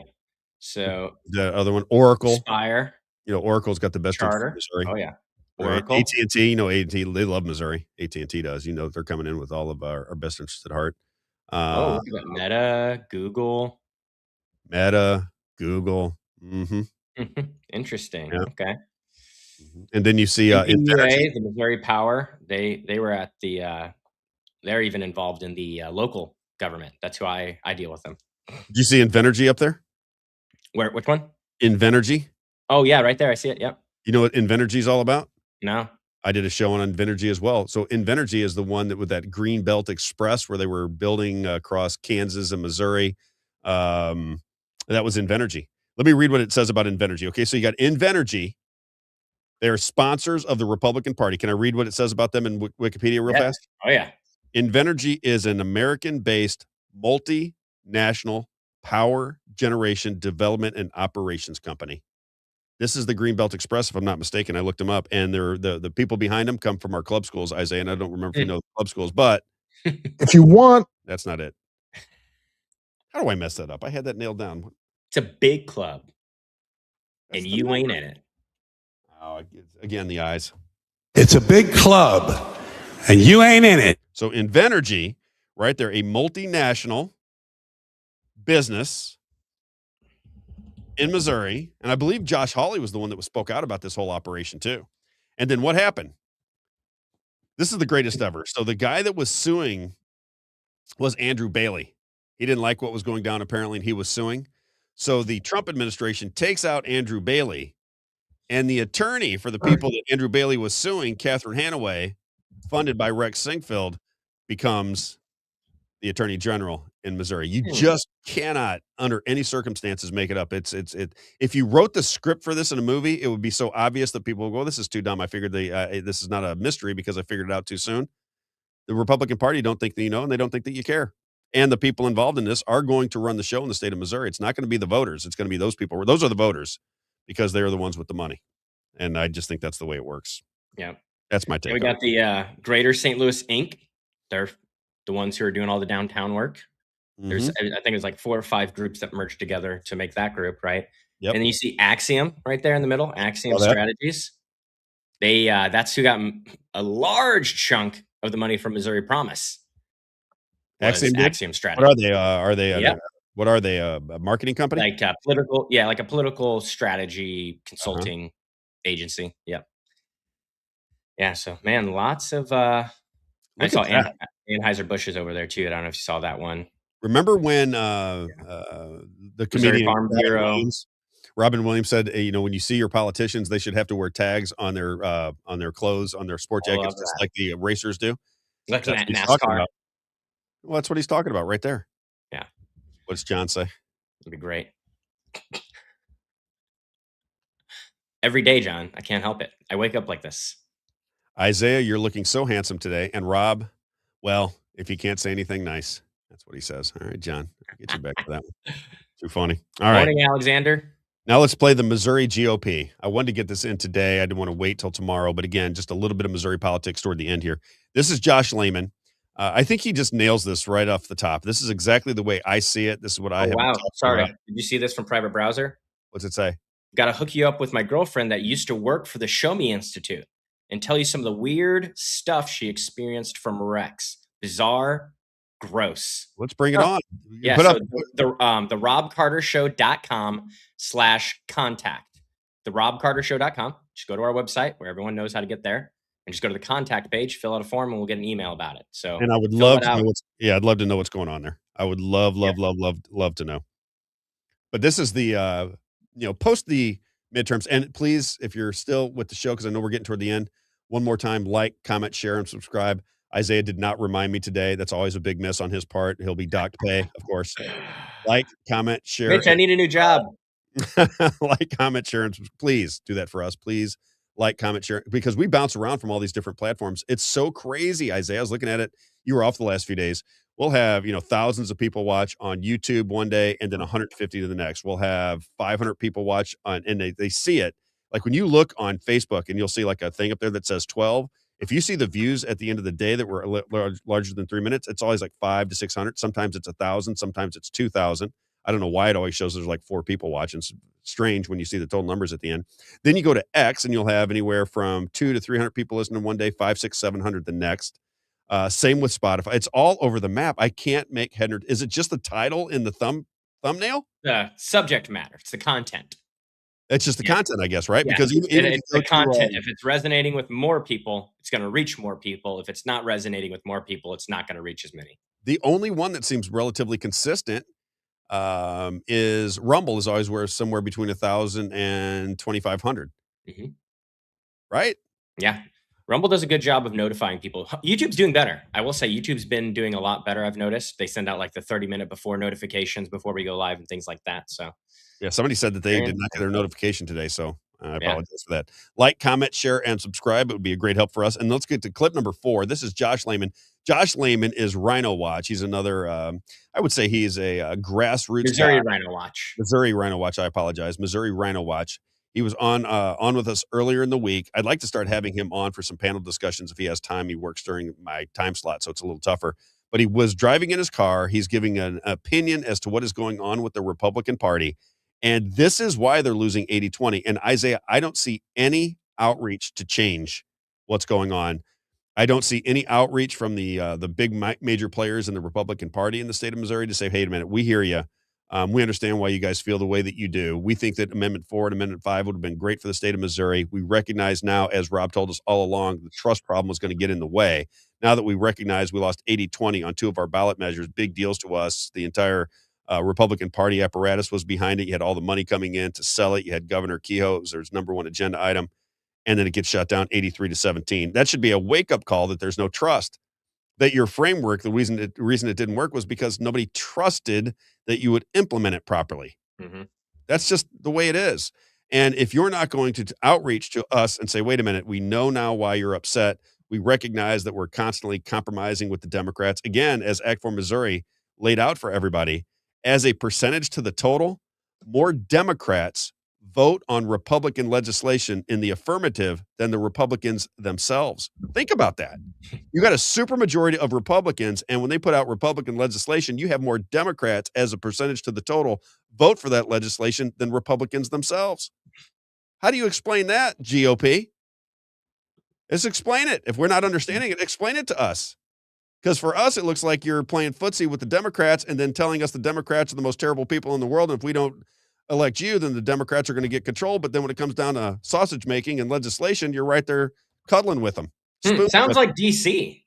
It sounds like a game is what it sounds like. It sounds like an absolute game. And they think the people of Missouri who finally figured out, in my opinion, what's actually happening here. Now we got to get that last 25 or 30% of Republicans that just don't really pay attention. They're watching Fox News every day, and they're just caught up in the narrative of the day. They don't pay attention to anything that's actually going on, just the rhetoric. I like what Josh Hawley had to say.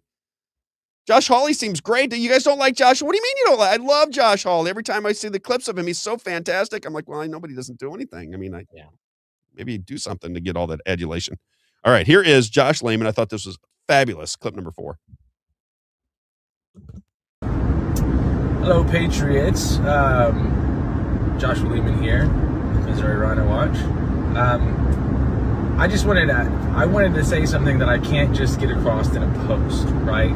And so it's interesting because I've really never seen the legislature and the lobbyists try as hard as they've tried in the past week or so, maybe 2 weeks or whatever, that we've been posting about these amendments. And it's really interesting because they're now just like, they're begging for trust. Hear us out. This is going to work.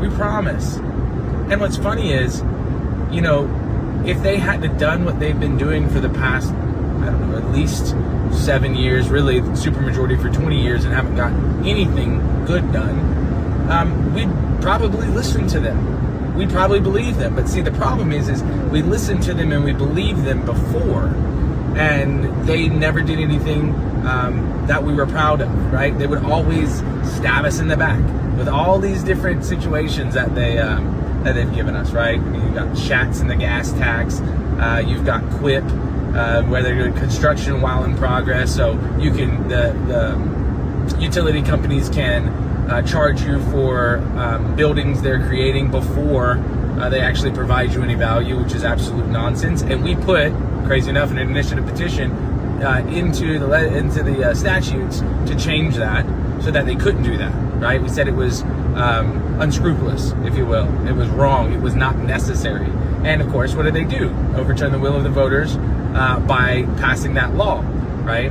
And then you have all kinds of different instances like the Casey Stadium, right? Where then they tried to give us a handout when they were like, oh, we're going to help some of you guys freeze or cap property taxes, right?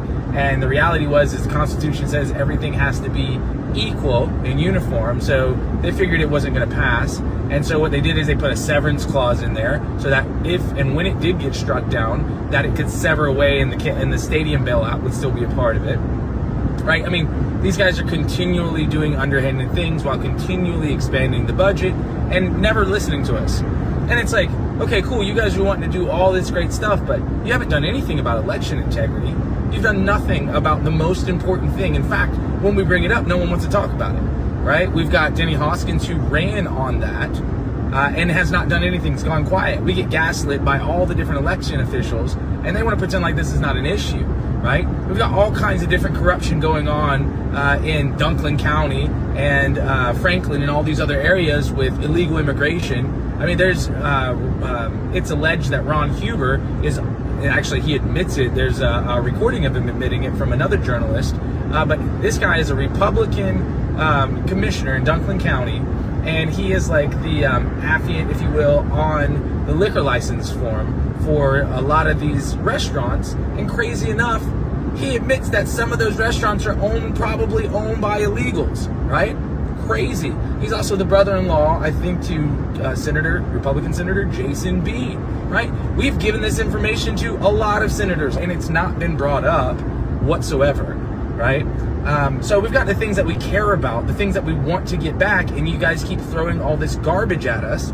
Oh, look, we're going to have an economic boom. We all of a sudden want to have, no income tax now. And now we want to protect the Constitution with IP reform. Stop the leftists.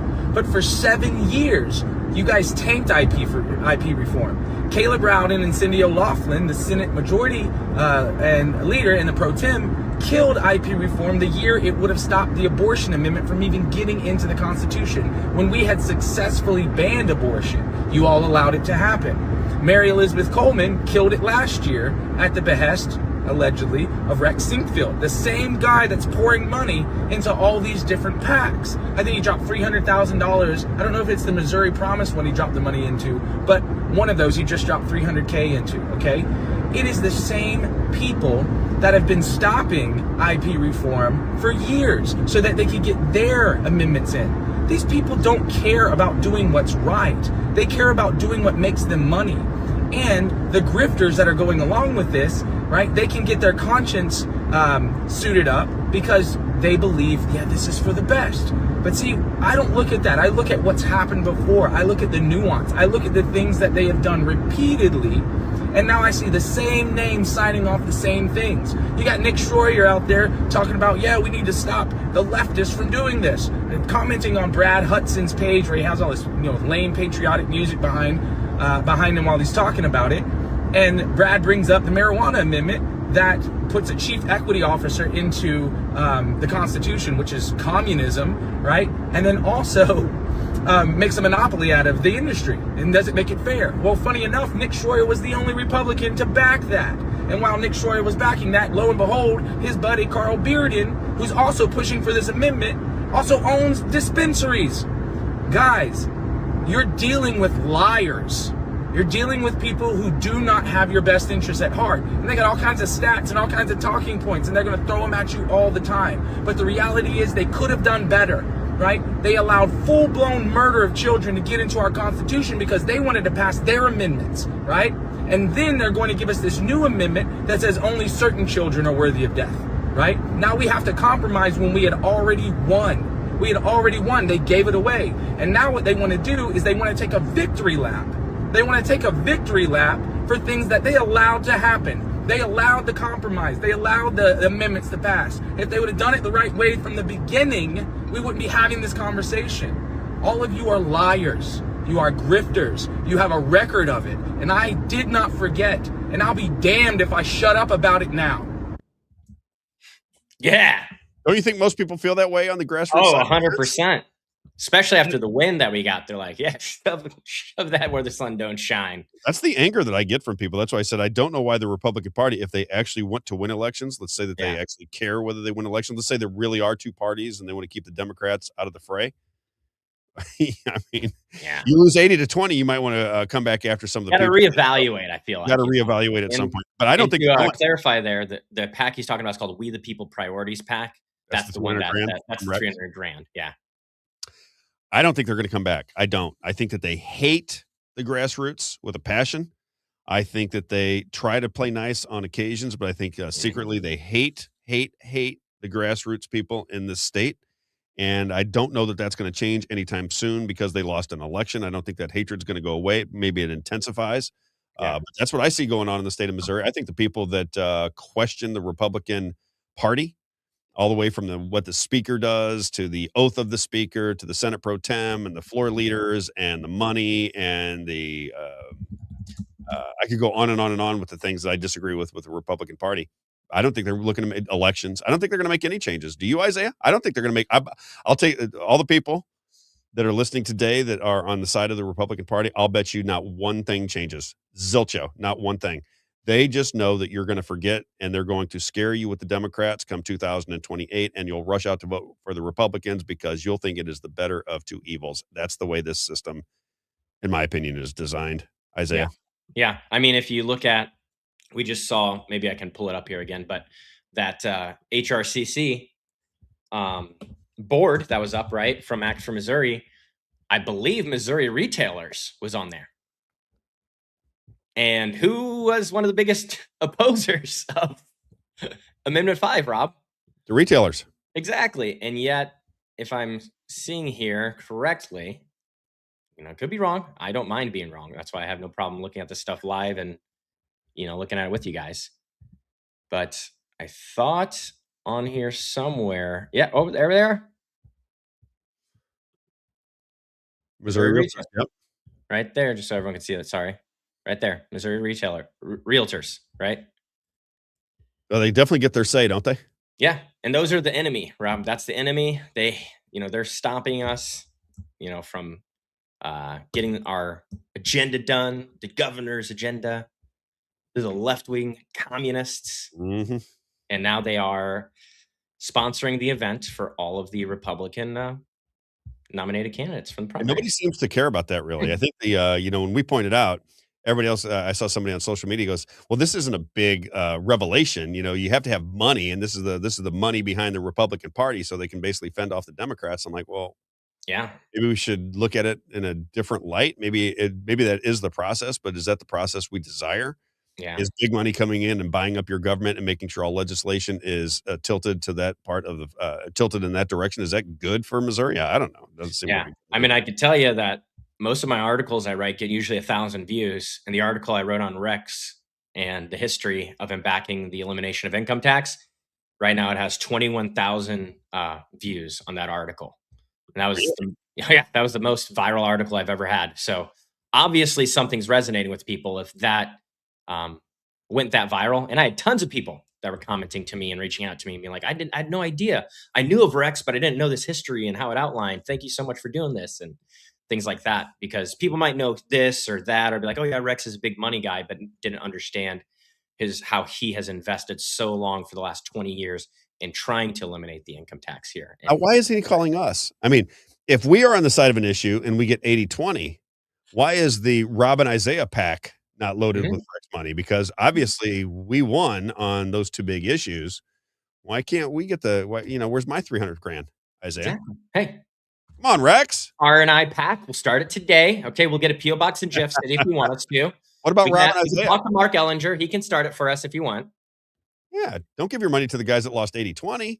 Yeah, did you see who was Scott Faughn on election night, by the way? Did you see who was calling the elections with Scott Faughn on election night? Who was it? Stephanie Bell, the treasurer for Missouri Promise PAC. Really? Yep, because the law firm Ellinger Bell, they did most of the PACs there. The more you know. Set them up and things like that. So I just find that ironic that Scott Faughn's hanging out with Stephanie Bell. Not ironic, I'm sure, but isn't it ironic? Yeah. Don't you think? Just interesting. I think our job is just to bring these to people's attention, Rob, and then they can make their own deductions. Oh, we can do.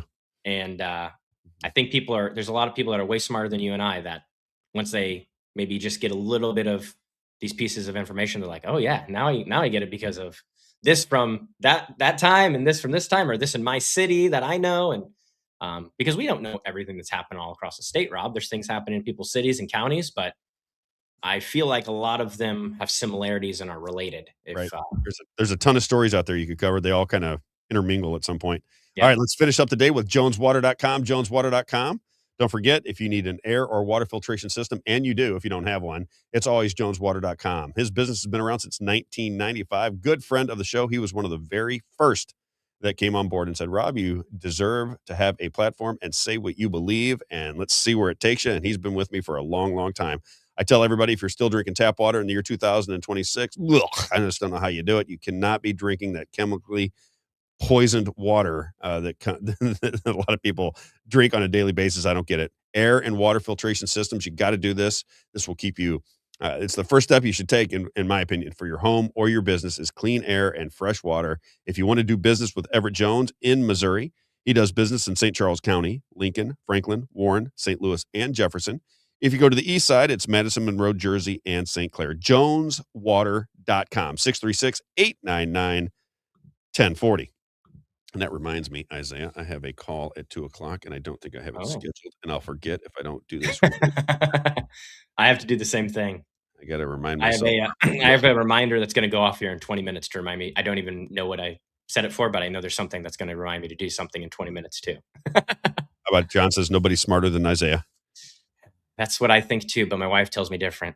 I'm reminding you, stay away from John. It will not end up well if you get anywhere near John. If he can make his comments on the screen, that's fine, but don't get anywhere near him. Let's do Kit's Speed Shop. I haven't talked about Kit's in a while. Kit's Speed Shop. Kit does antique and classic transmission work in Sedalia, Missouri, in Hangar 5, and is well known for his vast experience and knowledge when it comes to transmission repair. No classic car if you don't have a classic car. You don't need that transmission worked out from a professional. At Kit's Speed Shop, he says maybe you own a plane. Kit is also a certified A&P and IA, which is everything airplane owners are on the lookout for. Kits, Kits, Kits Speed Shop. Does he have is that just on social media or is that a website? Yeah, Facebook. Facebook. Kits, Kits, Kits Speed Shop, where it's fun to go fast. Again, if you need transmission repair on some of those antique cars, old cars, classic cars, you name it, Kit will take care of you. You can reach him at 660-909-6000, 660-909-6000. Transmission work in Sedalia, Missouri. Hangar number 5, well known for his vast expertise and knowledge when it comes to transmission repair.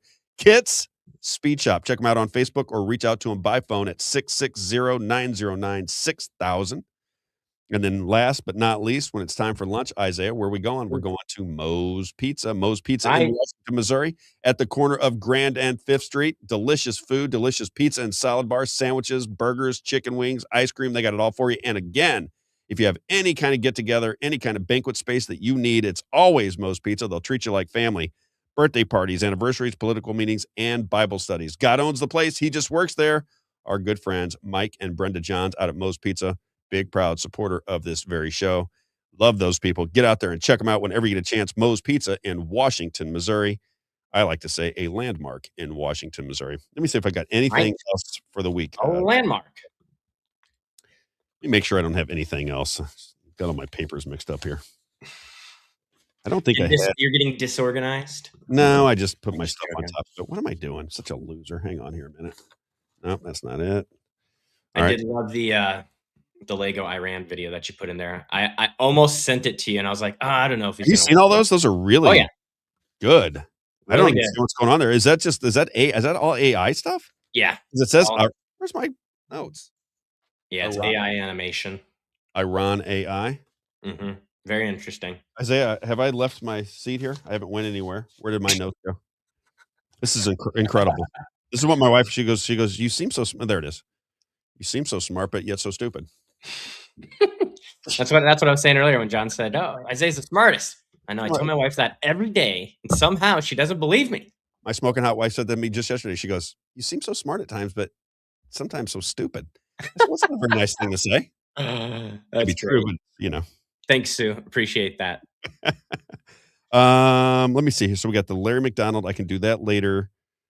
You want to do just the song to end the day? Let's do it. Yeah. So I want to give funny too because Candace is she likes these videos too, and so she's talking about these videos. They're getting very popular. So the story here is Iranian propaganda is putting out AI songs and videos that are very catchy. People are starting to pay attention to them. This music, if you will, this AI music that Iran is putting out. AI ran. It's called AI ran. Is that it? AI. Iran. So AI videos, they're getting very, very popular. They go off on Donald Trump all the time. They are very against Turning Point USA now. They talk about the assassination of Charlie Kirk in these videos, and they're catching steam. So and Epstein too. They're Epstein. Yeah. Yep. So they've got a lot of videos that are very catchy, and they're growing in popularity. This one is anti-Donald Trump. I'm not into the anti-Donald Trump game. I'm just telling you, this is the propaganda that is coming out of Iran. It's starting to stick on American media. Big influencers are starting to talk about their music. I'll give you a piece of it right there. This is called Stinky Donnie. Clip number 9, Isaiah. Check it out. Iran propaganda. Stinky Donnie. Back in your diaper. Shit yourself again. Whole room gagging. Little man stinking. Bad boy, you need that spanking. Who's the boss? It ain't the vote. Who's the boss? Follow the note. 8-pack, 50 states to Tel Aviv. No cash, no quote. BB never paid a dime. He just squeezed the throat. United slaves of the Holy Land. Merge the forces like Bibi planned. Now your general salute a foreign command. And the Senate says relax, it's fine, it's planned. Fine. No war ever fought for your own gate. always somebody else's hate. Free America, the people chanted loud. Cut the strings, burn the foreign shroud. 3 in the morning, he's posting cartoons of himself, a king in the Cape. Man, that's a cry for help. Delete it, dog. Whenever released, the files trends to its peak. The loudest mouth alive goes suddenly meek. BB pulls the string and the puppets rehearse. Vance, Rubio, Hexit all lined up to serve. Say G grins at the lens like he owns the whole turf. United Slaves of Israel printed on a shirt. Stinky Donnie, back in your diaper, shit yourself again. Whole room gagging, little man stinking. Bad boy, you need that spanking. 2 old men, same stink, same disease. One holds the leash, one drops to his knees. A wanted man is handing your officers commands. He belongs in the cell next to the one with bloody hands. War criminals, say the real word. They killed the kids killed. Janu said complicated and kept the lid.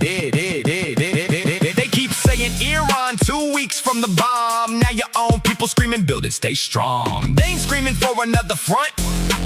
They're screaming, free us from the stunt. They want the schools, the beds, the pay, not another Bibi holiday. Who's the boss? It ain't the vote. Who's the boss? Follow the note. APAC, 50 states to Tel Aviv, no cash, no quote. Baby never paid a dime, he just squeezed the throat. So check out what was in there. So they say the elections aren't real. Mm-hmm. Right, that was one of the visuals. There was the votes are not real. Yep. That Bibi Netanyahu's running the show. He's got Donald Trump with a leash on Donald Trump. Mm-hmm. Talks about the money flowing in from APAC. What else? There's like several different. They had Anna Kasparian in there. That was her first appearance. Did you see that from the Young I did Turks? not notice that. She was in there. Yeah. So she was in there, and so I think they were showing how the American people are waking up too. You know, it's that's what he was saying. He said, Iran is 2 weeks from the bomb. Now you got your own people saying, build it, stay strong. Exactly. Wow. Yeah. That's pretty impressive though for an AI rap video. Oh yeah. It sounds completely legit I'll to me. send you I'll try to find something we made at church, Rob, before with AI video. It's when we made it for church Christmas, people told us this is better than the Coca-Cola Christmas commercial, because the Coca-Cola commercial was all made out of AI. So it's pretty incredible what you can do with the AI generation. Is that where music's going? Hmm? Is that where music's going? I was at Real Talk and I came in. It was one of my first shows. There was a guy named Jim Fishback who was a producer on the show. Mm-hmm. Oh, I love Fishback. I do too. I think he's a great guy. And it was literally, I think it might have been my first show. He was the producer when I was guest hosting for Ryan Haidt. That's right. Mm-hmm. And he had a song. He goes, I got an AI song, man. I think this is really good. I go, well, I want to hear it. So he pulls me around to his studio and he plays this song. And it was fantastic. It was about divorced parents dropping their kids off at a designated location. Whoa. And I've been through that scenario, and I know how torturous that is. And I'm like, man, that is really good. He goes, I just need somebody to sing it. He goes, somebody, because I built it with AI. If I could get a popular singer to sing the song, I think it would be great. And what it taught me at that point, I didn't really know much about it, was how incredible AI is with these songs. You give it, I guess you tell people what the song is. Do you write the song, or do they write? Have to. Yeah, you can. So it just depends. People do different things. Sometimes people write the lyrics and then they make the vocals using AI and the instrumental using AI. Sometimes people write the song using AI and compose the song using AI. It just depends, but you can do all of it. You could write it and compose it and build the music video all with AI. Wow. All right. Yep. I think that's all we got for today. I don't think AI is that smart. That's, as we've talked about. I don't think we're in that intelligence stage yet, right? Where they're going to become robots like in Terminator. But it's pretty scary, the stuff that you can do with it. Yeah, some of the creative stuff is amazing. When are we going to DC? You got to tell me right now what days you want to go. I don't want to let you off the air. September? Didn't you say September 13th or something? No. What was it? It was the third week in September there. You give me the dates right now because I got to book this. We got to get it on. We got to start booking our interviews too when we go. Yeah. Oh, it was. I think it was the 16th. The 16th. Yeah, 15th or 16th. Whatever day is cheaper for flights. What is the 16th? What day is it? The 16th is a Wednesday though, so that would let us do Monday and Tuesday, a show on Monday and Tuesday before we head out for the week. Okay. And I mean, we'll be putting out content. We just won't be live streaming. I'm gonna try and book that today for us. I want to get out there. I want to keep that ball rolling in DC. And I think that's it. That's all we got for you this week. Isaiah, anything else? Closing words for the week? What a crazy week this No, was. just a couple big headlines I'll throw you guys' way. Mitch McConnell released from the rehab center. He's at home now. So apparently, allegedly, he's at home. And so that's why he was still at the hospital, is because he was at the rehab center in the hospital. He's back home with his lovely Chinese spy wife. Back home, we'll say, right? Back home. He's back home with his lovely Chinese spy wife. Yep, that's back home, right? And then the Senate committee votes to hold Fauci in contempt of Congress. What do you think's going to happen with that? Nothing. Absolutely nothing. I think he might be the fall guy. Yeah. I mean, if they can get some type of, I don't think he's going to go to prison. I don't think that, but. Did you see the guy from TMZ that was walking alongside Rand Paul? Did you see that video? Oh, Rand Paul, no. He's walking along Rand Paul, and he said, it appears to us, I agree with this guy's reporting, that's why I say it. He said, it appears to us that you guys are going to use Anthony Fauci as the fall guy. Why wouldn't you give him immunity so that we could find out how this thing was organized from jump? I said, and they called TMZ a left-wing organization. So Rand Paul put that out and then tried to smear TMZ. I'm like, well, why are you smearing TMZ? That's exactly what Rob Carter would do. Anthony Fauci didn't organize this by himself. This is an organized disaster. Why not give him immunity? Say, listen, dude, you're going to jail for the rest of your life unless you tell us how this thing was organized from jump, because obviously there was a lot of people involved in this con job. Tell us what it was and we'll give you immunity. And Rand Paul acted like that was a crazy thing to say. I don't think that's crazy. I think that's exactly what they should do. I think Charlie Cotton, the guy who's the TMZ guy that we met, that was the TMZ guy that we met when we were in DC right there with Thomas Massey right there. Yep. He asked some really good questions. He's the guy who, he just accosted someone that was going into Mitch McConnell's house. I forgot the guy, Tillis maybe. And he found out that like, oh no, I actually live here. Like these are two separate houses. And people thought that people were going to Mitch McConnell's house, and actually they were going to this other guy's house that was connected to it. And so he's the one who found that out. So lots of good stuff coming from. Last headline I'll throw at you, Rob. Just to wrap things up is Representative Andy. I texted this to you this morning. Is Andy Ogles loses his Republican primary in Tennessee. He's the only incumbent in Congress who was Trump endorsed and lost his primary. That's the first one in this season. Yep, first one that's an incumbent. The other guy, Amir Hassan, I think is his name. He was not an incumbent, but he ran with the Trump-backed campaign and also lost his primary as well. So these are the first congressional losses that we've seen from President Trump's endorsements. He has had 100% record so far with Congress, and these are the first losses. So I don't know if it has to do with the war. People online, I just saw Alex Newman put out that there was all this money that was poured in against Andy Ogles. So lots of stuff going on, but it seems that people are not fond. Well, that's 2 out of how many though? That's, I think his ratio is still pretty good. It's still pretty good. I think what Donald Trump especially in the primaries, gives you the blessing. You're in pretty good. That's why I think Rick Bratton's going to win. We'll see. Yeah, that's the only thing I could think that could. He could not win because there's a lot of angry Democrats there as well. I know that, and because of the redistricting, and there's going to be a lot more turnout. I've just seen this power of that Trump endorsement, like we've talked about. Like even these two, he's still at 97%, Rob. So that's incredible. I was listening to my friends Dan and Drew on the Dan and Drew Morning Crew. I was listening to them this morning before Happy birthday, Dan. Happy birthday, Dan. It was, and they had Kirk Barr, the election director out in St. Charles County, on. And I was listening to them, and basically Kirk Barr said it's an open primary. And what I took from it was the Democrats are the ones that pushed him over the ledge. They took these people come in, take Republican ballots, but they're really Democrats, and they want Kirk Barr. So all the Republicans should be thinking to themselves, if all the Democrats want Kirk Barr, wonder why. I wonder why that is. They don't want that crazy Jen Olsen with that hand counting insanity that we did they don't want free and fair elections, Rob. Why want that hand counting that they did for 200 plus years. Humans can't do that anymore. It has to be done by machine. There is no way it can be done by hand. That's what they're saying. Okay. For safety and easy for our safety and ease, Rob. Exactly. Of course it is. Less expensive, more accurate. It's the machines, baby. All right. That's all we got for you. Have a great weekend, everybody. We'll see you Monday morning at 9 a.m. Check us out on Facebook, Rumble, YouTube, and X. We'll be putting out stuff all weekend long. So we're going to continue to put out more and more content. Isaiah tells me that I slack on the weekends. He said, Rob, come on now. You're not a radio. Tom's been doing good for us because he's just been putting out clips from the show. But I know I got to get on. I I got to You gotta get more the promotional clips. language doesn't I feel know. like me. It feels AI. I I got to know. fix that. I got to figure out how to do that because a lot of times it doesn't sound like me, and I think that doesn't feel like me. It's just inferring from the conversation what's Exactly. going So I'm on. gonna Yeah. have to do something about that at some point. But anyway, we'll be putting out content all weekend long. If news breaks, be on the lookout for either Isaiah or myself to put out information on Facebook, X primarily.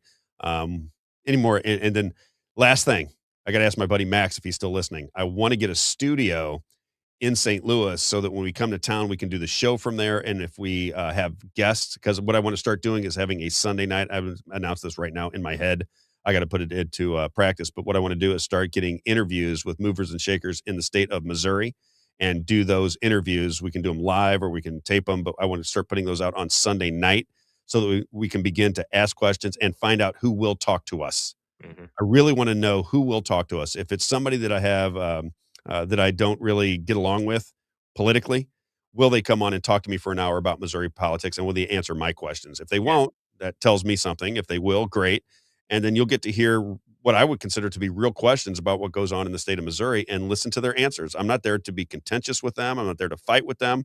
I just want them to answer the questions. How in the world can you have a state Secretary of State win an election on the idea that you're going to get rid of machines and then nobody in the Republican Party pick it up? How does that happen? How do you guys explain it to me? Yeah. How do you explain Jeffrey Winehouse sitting in prison when he videotaped his own assassination and we've told everybody in the Republican Party to take a peek at it and nothing happens? How do you guys explain that? And then I'll go through the list, let them tell me what they have to say, but I want answers to these questions and I want to find out who will take on those difficult questions and who will run. Fair enough, Isaiah? I think it'll be very entertaining on Oh Sunday yeah.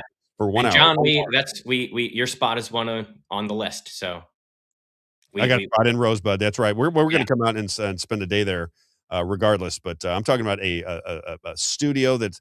I think Rosebud might be a tough trip for us every day. It's hard. How far is it from you, Rosebud? No, it's easy for me. It's like an hour and 15 for me, so it'd be tough to get there. I could probably get there in 30 minutes. My buddy Max. The reason I bring it up is his father is a preacher, and I believe they have a church. One of the first. He's the one that I tell you the story. My buddy Max, Isaiah, he calls me and he goes, Good church. Yeah, he wanted me to take me to the church, and it's so funny how this all played out. And he had saw me on social media and just had a hunch that this might be my future, just on a hunch. So I go into St. Louis right around Christmas time. He drags me out to his father's church. He sets up all of the information, puts the headphones on me, and he said, let's just do this like a hit like we would on Fox News. He said, I'm going to play a clip, and then you and I are going to talk about it. And the clip was Candace Owens. True story. Max will tell you this. And Leo Terrell. So it was, I wonder if Max, if you still have that, that'd be hilarious if you still had it. It was like, and he taped it and he played it. I think it was 12 minutes long and I liked it. I'm like, that's not bad. I'm pretty good at this. And I sent it out to a few friends. I go, check this out. I said, you think I have a future? Kind of just joking because I was so tied up in the shoe business. I never thought I would leave it and got great response to it. And that was really the first thought process I had in my head of, I wonder if that would be a good move for me to move into media and political commentary, even sports commentary, versus traveling 150 days out of the year, dragging shoes around. And sounds a lot easier, right? It appears I've made my decision. May not be as much as much money, but exactly not as much money, but a little bit better life, at least for me, because now I'm doing what I love to do. So a little bit different story. All right, Isaiah, have a great weekend. Look for content over the weekend again on Facebook. Primarily Facebook and X, and we'll see you Monday morning at 9 a.m. Have a great weekend, everybody. See you guys.